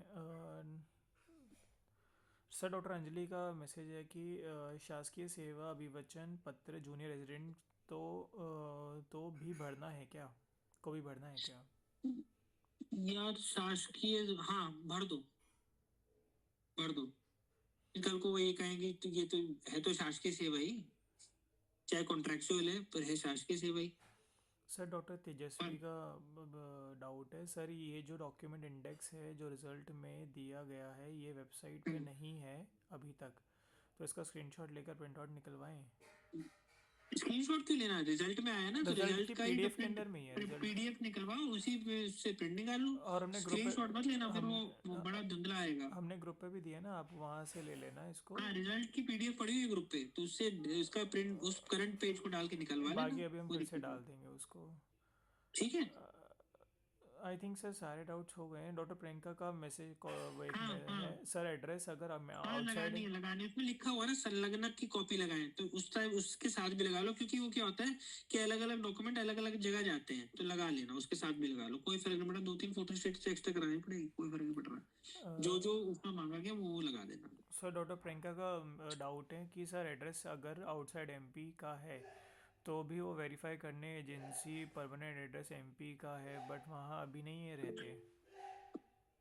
जाती है, जहाँ परमानेंट एड्रेस अगर वहाँ का है तो वहाँ जाएगी। जैसे मान लीजिए मैं दिल्ली रहता था, ठीक है, मेरी पढ़ाई दिल्ली में हुई, पर मेरा जो डोमिसाइल था वो कहीं और का था, तो वहाँ पे उस जो मैंने परमानेंट ऐसे उस तहसील में, उस थाने में वहाँ के लोग वहाँ पे गए, उन लोगों ने आसपास पूछा कि क्या ये आदमी यहाँ रहते हैं या इनका परिवार यहाँ रहता है, तो 5 लोगों की वो ली गई, क्या कहते हैं, विटनेस, तो वो ली जाएंगे वहाँ पे, तो पहले से सबको सूचित कर देना, तो बड़ा पंगा आता है इसमें। सर सर इन-लॉज रह रहे हैं सर मेरे वहाँ पर अभी, मतलब इन-लॉज रहते हैं बट हम कर रहे हैं वहाँ पर, तो उनको बस ये बोल दें कि हाँ यहीं रहती थी, ठीक है, ये सबको रटवा देना कि हाँ यहीं रहती थी और अभी किसी काम से बाहर गई है, पढ़ने गई है, आप बोलोगे तो बुला देंगे, पर हाँ उसकी गवाही आपकी दे देंगे 3-4 लोग, बस यही होता है। ये ना बोले यहाँ रहती नहीं थी, तो कभी रहती नहीं थी, ठीक है, समझे, यही बोला हाँ यही रहती थी, जो भी आपका रिलेशन है उनसे बता दें हाँ ये रिलेशन है, ये यही रहती थी, ठीक है। वो पहले आप ही को फोन करेगा कि मैडम मैं आपके यहाँ आपकी वेरिफिकेशन करने आया हूँ, ये बहुत जरूरी होती है, वेरिफिकेशन नहीं जाती तो सब काम खराब हो जाएगा, इसलिए ये बात का ध्यान रखना। डॉक्टर भूमिका आपने हैंड रेज किया है, अपना अनम्यूट करके पूछ लीजिए। सर 8713 वाला जो घोषणा पत्र है ये भी भर के भेज रहा है अभी कि इंटरव्यू के टाइम देना है, वो भर दो, भर के भेज दो, अभी इसमें है ना तो भेज दो भर के, अगर इंटरव्यू के टाइम पे तो ये सब डॉक्यूमेंट होंगे उनके पास, तो कोई दिक्कत नहीं, अलग से ले आने की जरूरत नहीं, भर दो। अच्छा ठीक है। डॉक्टर प्रिया आपका भी हैंड रेज है, अनम्यूट कर लीजिए, पूछ लीजिए डाउट है आपका। सर मेरे को एक डोमिसाइल का पूछना था, लाइक जब फॉर्म फिल किया था तो मेरा 2018 का बना हुआ डोमिसाइल था, तो वो दोबारा बनवाना पड़ेगा? अगर बोले तो बनवा लेना, बाकी अभी बनने दे दो आप, क्योंकि उन्होंने तो वो कहा था 2000, वो एक डेट मेंशन करी थी, तब तक का मानने हैं, दे दो। कल को अगर वो क्वेश्चन उठाए तो 15-20 दिन मिलते हैं, टाइम लगता है। सर कुछ स्टूडेंट्स कह रहे थे कि अगर डोमिसाइल में कुछ चेंजेस है, जैसे एड्रेस चेंज है या फिर कोई ऐसा कुछ है, तो वही डोमिसाइल नया बनवाने की ज़रूरत है, अपडेट कराने की ज़रूरत है, और अदरवाइज वो उनको ना वो कर रहे हैं कि फिर वही चल जाएगा, ठीक है, जैसे यूपी में रिसेंट मांगते हैं, ठीक है, तो अब एमपी का मुझे रूल नहीं पता, पर हमेशा वो रिसेंट मांगते 3 साल के अंदर का, तो ठीक है, अगर वो चल जाए कोई दिक्कत नहीं है, अगर वो कहेंगे तो बनवा लेना। वो अगर इतना आपका एड्रेस चेंज है तो ना, तो आप एड्रेस अपडेट करा लेना, उसी में आपका चेंज हो जाएगा। तो डोमिसाइल का तो मतलब ही होता है कि वो निवास प्रमाण पत्र, तो एड्रेस चेंज होगा तो अलग निवास पे बनेगा ना, हाँ, तो अगर एड्रेस चेंज होगा बनेगा ही बनेगा, पर नॉर्मली एड्रेस तो चेंज नहीं होता है किसी का, ठीक है। तो एक जगह पे लाइक ऐसा था ना कि एमपी में आप कब से कब तक रहे होगे, तो लाइक आई वाज हाँ। बोर्न इन एमपी, लेकिन मेरे पापा जैसे आर्मी में है तो उनके साथ ही हर जगह पे थे, अच्छा, तो वो कैसे फिल करेंगे फिर? तो आप मूल निवासी हो गए, ठीक है। डोमिसाइल तो बना होगा। हाँ, डोमिसाइल तो सर मेरा एमपी का ही है, बस बट स्कूलिंग वगैरह भी डिफरेंट प्लेसेस से है, वो कोई सारा फर्क नहीं पड़ता। तो आप मूल निवासी हो, आप वहाँ के मूल निवासी हो, तो कोई भी कहीं भी काम करने के लिए जा सकता है। मान लीजिए आपकी नौकरी कहीं और लग जाए, मुंबई लग जाए, मान लीजिए सेंट्रल गवर्नमेंट में, तो वो तो कहीं भी जा सकता है। तो आप मूल निवासी हो, वही सर्टिफिकेट लगेगा और कुछ नहीं। ठीक है सर आई थिंक यहाँ पे डाउट्स तो देख लेते हैं, और कोई बच रहा है इसमें? पूछ लो, अगर उसके बाद भी कोई डाउट होगा तो मुझे मैसेज कर देना, मैं तभी बता दूंगा। डॉक्टर रिति का हैंड रेस है, एक बार आप अनम्यूट करके पूछ लीजिए पूछो। डॉक्टर रिति। सर हम इसमें जो सर्टिफिकेट्स भी हमको लगाने हुए तो हम लगा सकते हैं, मतलब हमारे एक्स्ट्रा कैरिकुलर के जो भी हमने कॉलेज में किए हैं, कॉम्पिटिशन्स है, या नहीं, फिर वो हमारे मत लगाना, उसका कोई फायदा नहीं होता। जैसे मान लो कोई रंगोली में, किसी ने कॉलेज में रंगोली बनाई है, नहीं कोई सर नहीं। ऐसे कॉम्पिटिशन्स नहीं, कैसे मतलब competition? कि डिबेट्स हैं और हमारे जो डिपार्टमेंट के सीडी जो प्रोग्राम्स। डेंटिस्ट्री से रिलेटेड है, जैसे सीडी प्रोग्राम। हाँ जो हमारे पढ़ाई से रिलेटेड कॉम्पिटिशन्स थे, उसके सब्जेक्ट रिलेटेड कॉम्पिटिशन्स थे। उसमें साफ साफ लिखो विधि से रिलेटेड, लगाओ, बिल्कुल लगाओ विधि से, आपको डेंटिस्ट्री से रिलेटेड होनी चाहिए। यस हाँ। सर, तो ये अलग अदर डॉक्यूमेंट्स जो लास्ट दिया हुआ है अन्य डॉक्यूमेंट्स के लिए उसमें, या फिर जो जब हम अभी पर्सनल वाला देख रहे थे तो उसमें कहा था ना कि अगर आप कोई डेंटिस्ट्री से रिलेटेड आपको लगा, उसमें भी लगा सकते हो, अगर तब भी नहीं लगाना चाहते तो अन्य में भी लगा सकते हो। ठीक है, थैंक यू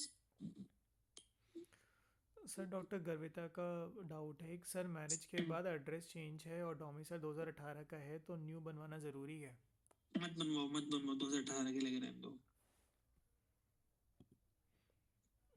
सभी के लिए मैं एक बार ज़रा एक क्लियर कर देता हूँ यहाँ पर मैं, कि इंटरव्यू प्रिपरेशन के लिए हमारा एक इंटरव्यू प्रिपरेशन का एक बैच ऑलरेडी चल रहा है, जिसमें हम इंटरव्यू के लिए यहाँ पे कॉम्प्रिहेंसिव इंटरव्यू के मॉड्यूल्स हैं हमारे। डैफ के लिए आपको पूरा बताया जाता है, डैफ में क्या भरा जाएगा, बायोडाटा की रिफाइनमेंट करी जाएगी, and health and state related जो आपके टॉपिक्स के क्वेश्चंस बन सकते हैं, बनते हैं, वो सारे क्वेश्चंस यहाँ पे हम कराते हैं। और 1-to-1 मॉक इंटरव्यू सेशंस रहेगा, डेंटल के सब्जेक्ट्स के क्वेश्चंस, मेडिकल सब्जेक्ट्स के क्वेश्चंस भी यहाँ पे आपको कराए जाएंगे। पैनल का एक हमारा रहता है, जो पैनल आपसे सवाल पूछता है। पर्सनालिटी डेवलपमेंट, बॉडी लैंग्वेज यहाँ पे आपकी उसको बताया जाता है कि आप कैसे यहाँ पे बोल रहे हैं, आप ज़्यादा हैंड तो नहीं मूवमेंट आ रहा है, आपका बॉडी पॉस्चर कैसा बना हुआ है, एवरीथिंग यहाँ पर हम डिस्कस करते हैं। अपार्ट फ्रॉम दिस आपका डॉक्यूमेंट वेरिफिकेशन के लिए गाइडेंस रहेगा, और करंट अफेयर्स जो भी आपके एमपी में जिस भी डिस्ट्रिक्ट से आप बिलोंग करते हैं वो सारे यहाँ पे डिस्कस करा जाता है। उससे रिलेटेड क्या क्या रेलिवेंट क्वेश्चन बन सकते हैं वो सारा रहता है, और ये सारा जो सेशन रहेगा रिकॉर्डेड फॉर्मेट में रहता है, और जो हमारे स्टूडेंट्स एनरोल्ड है उनके लिए एक्सक्लूसिव व्हाट्सएप ग्रुप रहता है। तो ऑलरेडी हमारे यहाँ पे काफ़ी सारे स्टूडेंट्स हैं जो इस प्रिपरेशन बैच में ज्वाइन हो चुके हैं, and they are already in their discussion, वहाँ पे ग्रुप पे ओपन रहता है, वहाँ पे डिस्कस करते हैं। एक चीज़ मैं ज़रूर बताना चाहूँगा कि ये जो सेशंस रहते हैं, ये एक स्टूडेंट का mock interview 1 to 1.5 to 2 hours तक चला जाता है मैक्सिमम। तो we can take only 1 candidate interview in a single day, क्योंकि सर और मैम जो सेशंस लेते हैं तो ये सेशन काफ़ी ज़्यादा टाइम लेते हैं, कंज्यूमिंग टाइम है, and we can take only 1 session, and we have already have received more than 50+ enrolments into this batch. तो जो लोग ने आज तक अभी इंटरव्यू नहीं दिया, या जो लास्ट में कोई भी पॉइंट पे अपने सिलेक्शन को किसी भी वजह से एक चाहते हैं कि नहीं रुके, कि हमारा सिलेक्शन आसानी से हो जाए, उस दिन हमें पैल्पिटेशंस ना हो, क्योंकि बहुत बार होता है कि हम पढ़ के सब कुछ जाते हैं, पढ़ाई हमने बहुत अच्छी करी है, बट हम उसको एक्सप्रेस नहीं कर पाते, या फिर हम उसको आर्टिकुलेट नहीं कर पाते अपने थॉट्स को। तो ये बहुत ज़रूरी है कि हम अपने थॉट्स को आर्टिकुलेट करें, हम अपने आंसर्स को अच्छे से फ्रेम करें, एंड उसके बाद उनको आंसर करें। एंड कई बार हम फंबल भी कर जाते हैं, जो कि बहुत नॉर्मल सी बेसिक सी चीज़ है, बट उसको प्रिपरेशन के थ्रू हम ठीक कर सकते हैं।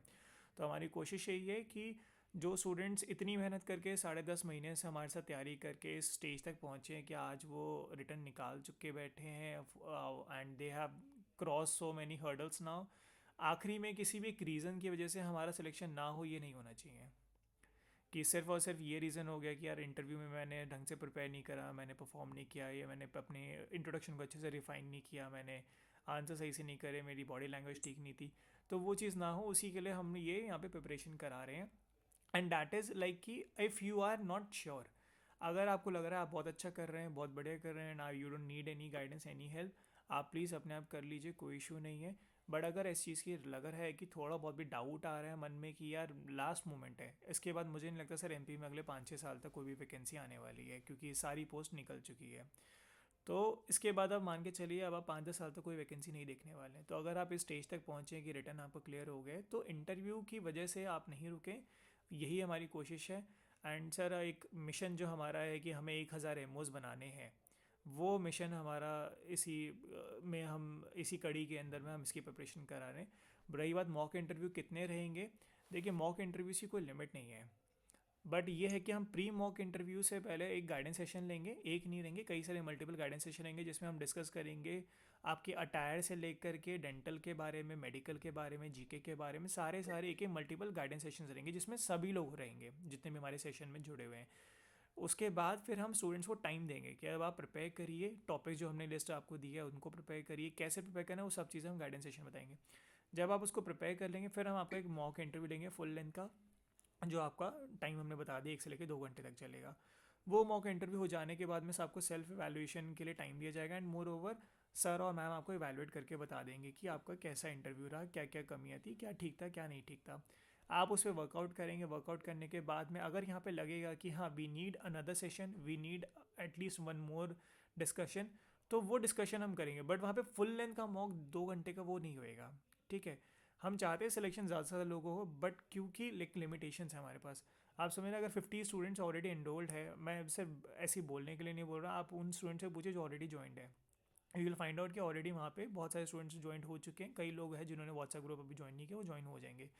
अगर इतने स्टूडेंट्स का 50 स्टूडेंट्स हैं, हमें एवरी डे हम एक सेशन कर रहे हैं, we already have like January complete full, दिसंबर हमारे पास ऑलरेडी 20 लोगों का फुल हो चुका है। इट इज़ जस्ट दैट कि हम क्या कोशिश कर रहे हैं कि अब संडेज़ को वी विल ट्राई कि हम मैक्सिमम से मैक्सिमम 2 या 3 स्टूडेंट्स का लेने का ट्राई करें, कि मॉर्निंग में एक सेशन हो गया, आफ्टरनून और इवनिंग में एक सेशन हो गया। That is where we are trying कि हम और स्टूडेंट्स अकोमोडेट कर पाएँ जो कि इच्छुक है ज्वाइन करने के लिए, बट हम उनको अभी मना कर रहे हैं कि अभी हमारे पास पॉसिबिलिटीज़ नहीं हो रही है। तो this is the only reason why we are giving this chance कि ठीक है, if you are interested, if you are serious, please book it now. Otherwise if you come down the line after 2 to 3 days, शायद हमारे पास बिल्कुल भी slots नहीं हो, क्योंकि अब न्यू ईयर ईव आ रही है, थोड़ा वीकेंड्स भी रहता है, छुट्टियां भी रहती है, तो वहाँ पर में अवेलेबिलिटी नहीं हो पाएगी। तो अगर आप सीरियस हैं ज्वाइन करने को लेकर के, प्लीज़ आप एप्लीकेशन डाउनलोड करिए टूथपैड ऐप को, वहाँ पे ज्वाइन कर लीजिए। इस पर किसी प्रकार का कोई discount, old student new student कोई डिस्काउंट नहीं, क्योंकि अगर हम ओल्ड स्टूडेंट का देखेंगे, आई हैव 95+ स्टूडेंट्स जो हमारे ओल्ड स्टूडेंट हैं, जो हमारे पास 10 महीने से तैयारी कर रहे थे। 95 स्टूडेंट्स सेलेक्ट हो चुके हैं, रिटर्न एग्जाम क्लियर कर चुके हैं, they are already in the WhatsApp group. तो जो लोग हमें बाद में इस वीडियो को देख रहे हैं या यूट्यूब पे जब ये वीडियो जाएगी तब देखेंगे, तो प्लीज़ आप लोग इस ग्रुप को ज्वाइन कर सकते हैं। इस ग्रुप पे आप जब इस नंबर पर आप हाई लिख के भेजेंगे या फिर आप MPPC लिख के भेजेंगे, आपको मैसेज आ जाएगा and you can just connect with us and you can join the group. और बाकी आपको पता है काफ़ी सारे राजस्थान में हम एमओज क्रिएट कर चुके हैं, और हमारा मिशन है 1000 एमओज हमें बनाने हैं और सिलेक्शन इनको यहाँ पे कराना है। तो इसी कड़ी में MPPSC में भी हम बहुत अमेजिंग रिजल्ट्स आने वाले हैं, और इंटरव्यू के अंदर बहुत अच्छे रिजल्ट्स आएंगे, रिटर्न में तो हम ऑलरेडी ला ही चुके हैं। तो सर अब आई गेस कि ये वाला पार्ट हमने कवर कर लिया है। एंड अगर किसी को कोई भी डाउट है, प्लीज़ आप व्हाट्सएप कर लीजिए, हमें व्हाट्सएप हाँ, DM कोई दिक्कत करिए, नहीं, व्हाट्सएप कर लो। और हम जो वहाँ पे आपकी हेल्प कर चाहिए। देंगे, कोई इशू नहीं आएगा। एंड अगर आप ज्वाइन करने में इंटरेस्टेड है, तो प्लीज़ आप ऐप डाउनलोड करके वहाँ पे ज्वाइन कर लीजिए। बहुत ही लिमिटेड स्लॉट्स है, एक्चुअली में बहुत लिमिटेड स्लॉट्स है, हम यहाँ पे 100 लोग 200 लोगों का इंटरव्यूज़ नहीं करा पाएंगे। एंड आई गेस किसी का अगर कोई डाउट है तो प्लीज़ पूछ लीजिए। सर 1-2 डाउट्स है वो हम कवर कर लेते हैं, उसका फिर हम सेशन को एंड कर लेते हैं, 1-1.5 घंटा हो गया। डॉक्टर प्रिया का डाउट है सर अगर प्राइवेट हॉस्पिटल में प्रैक्टिस की है तो उसका एक्सपीरियंस ऐड कर सकते हैं कहीं? कर दो, डाल दो, बिल्कुल कर अन्य में सकते डाल देना, अदर में। हाँ, आई थिंक सर और कोई डाउट्स नहीं है, अगर किसी और कोई डाउट है तो प्लीज़ पूछ लीजिए, इफ़ नॉट तो फिर हम सेशन को फिर अभी यहीं भी पर। नहीं है तो कोई बात नहीं, कल परसों में हो तब पूछ लेना, कोई दिक्कत नहीं। हाँ, अगर कोई फॉर्म हमें मिलता है या आपको मिलता है, प्लीज़ आप हमें शेयर कर सकते हैं, हम उसको फिर ग्रुप में शेयर कर देंगे सभी के साथ में। डॉक्टर प्रिया का सर हैंड रेज है, अगर उनको कुछ पूछना है तो प्लीज़ पूछ लीजिए। हाँ, पूछ लो। जिनका भी हैंड रेज है प्लीज़ आप पूछ लीजिए, अगर कोई भी आपका डाउट है। डॉक्टर प्रियंका, डॉक्टर पलक, डॉक्टर भूमिका, डॉक्टर प्रिया, कोई डाउट है आपका? यस सर सर एक्चुअली मैं ये जानना चाह रही थी जो डिक्टेंशन के सर्टिफिकेट्स होते हैं क्या हम वो अटैच कर सकते हैं ड्यूरिंग पीटीएस वो करो वो फायदा देता है आपको। Okay and sir during Covid जो कोविड के टाइम पर ड्यूटी डॉक्टर का एडमिशन लाइक हमने जो सर्विस दिया था तो हाँ सर उस टाइम उसमें सबसे बड़ा कंफ्यूजन मुझे ये है कि ड्यूरिंग कोविड तो सारे डेंटल प्रोसीजर डेंटल ट्रीटमेंट करना अलाउड नहीं था तो वो तो हम नहीं कर रहे थे एज अ ड्यूटी डॉक्टर ही सर्व कर रहे थे बट जो हमको एक्सपीरियंस मिला है डीएच से उसमें मेंशन है एज अ डेंटिस्ट तो मतलब अब वो इंटरव्यू में भी ये सारी चीजें बोल सकते हैं ना कि आप कैसे कर सकते हो डेंटल प्रोसीजर ड्यूरिंग कोविड तो नहीं कर रहे तो ओपीडी तो कर सकते हैं। हाँ ओपीडी जैसे क्या था कि मैं भी जब कोविड था तो मैं भी यहाँ ही जीआरशिप कर रहा था, ठीक है, मैं मेडिकल कॉलेज में जीआरशिप कर रहा था तो मेरी एक्यूट रेस्पिरेटरी जो एआरआई क्लिनिक होता है वहां पे ड्यूटी लगा दी थी, मैं वहां पे भी काम कर रहा तो इन द सेंस था तो मैं डेंटल सर्जन की पोस्ट पे ही, ठीक है, तो आप काम कुछ और ले हैं तो आप एक कंप्लीट डॉक्टर तो आप खुल के बता दीजिए तब नहीं कर रहे थे। हाँ पर पोस्टिंग तो मैं डेंटिस्ट के पोस्ट पे ही थी और वो डेंटिस्ट को ऐसा थोड़ी ना कि वो डेंटिस्ट ही लिखे। हाँ मतलब उसमें मेंशन कर सकते हैं एज अ डेंटिस्ट ही काम किया। ऐसे जो प्राइवेट जो मैंने प्राइवेट प्रैक्टिस किया है उसके बाद गैप आया है ये जो मतलब नोटिफिकेशन आया था तब उस बीच में तो वो गैप कहीं मेंशन तो नहीं करना है ना फॉर्म में नहीं और बोलना भी नहीं मैं गैप करा कहना कि पहले मैंने मेंशन करा सर्टिफिकेट सर उसका बनाया था अभी भी कहीं काम कर रही हूँ वहां सर्टिफिकेट नहीं बनवाया कर रही हूँ काम, ठीक है। Okay sir thank you so much. ठीक है डॉक्टर आई थिंक सर सारे डाउट्स कवर हो गए अभी तो कोई डाउट्स है नहीं एंड बाकी अगर किसी को कोई डाउट आता है प्लीज़ आप व्हाट्सएप करके हमें मैसेज कर सकते हैं। व्हाट्सएप नंबर सामने स्क्रीन पर भी नज़र आ ही रहा है सभी लोगों को और I think we can now end this session and thank you so much everyone and ये वीडियो रिकॉर्ड हो गई तो हम इसको पोस्ट कर देंगे आप सब लोग बाद में भी इसको देख पाएंगे एंड कोई भी अगर चीज़ रहती है तो प्लीज़ पूछ लीजिएगा और गुड लक अच्छे से करिए फॉर्म फिलअप सही से करिए एंड फॉर्म जल्दी भरो सब लोग आराम टाइम से अपना और मैं बार बार कहूँगा खुद जाके दे आना, टिकट का पैसा जरूर लगेगा पर मानसिक शांति रहेगी और एक उससे एक रिसीविंग ले लेना, ठीक है। उसका रिसीविंग का तरीका ये है कि आप जो ये परिपत्र है इसी को ले जाके उस पर एक रिसीव्ड का एक वो लगवा लेना, एक एक्स्ट्रा कॉपी लेके एक उस पे जो जिसमें से सारे फॉर्म्स लिखे हैं तो उसी पे एक वो ठप्पा लगवा के ले आना, ठीक है। तो दिमागी टेंशन नहीं रहेगी कि यार मेरा पहुंचा कि नहीं पहुंचा, खो तो नहीं गया, ठीक है। बहुत और जब भी जाओ जब भी जमा कराने जाओ रिसीविंग जरूर लेना, ऐसा नहीं हुआ तो कोई कहे तो खो गया हमसे, हमें क्या पता, रिसीविंग लोगे तो हमेशा रहेगा। पोस्ट कराओ तो उसकी पर्ची हमेशा संभाल के रखना, खो मत देना, इतनी सी पर्ची होती है हमेशा, चाहे लैमिनेट करा लेना। इम्पॉर्टेंट है ये स्टेप और ये स्टेप को बहुत ही तसल्ली के साथ आराम से फिल करिएगा, बहुत तसल्ली से लिखो, साफ साफ लिखो जितना हो सकता है पर अपनी राइटिंग में लिखो, ठीक है। और इसीलिए हमने ये सेशन कटिंग मत करना जो ना समझ आए पहले पूछ लेना, कटिंग मत करना, ठीक है। ज्यादा परेशानी है तो पहले पेंसिल से भर लो, ठीक है, कटिंग मत करना, ठीक है सर। आई थिंक अभी कोई डाउट्स तो है नहीं and we can now end the session. Thank you everyone, thank you for joining us, thank you so much sir, thank you. Okay.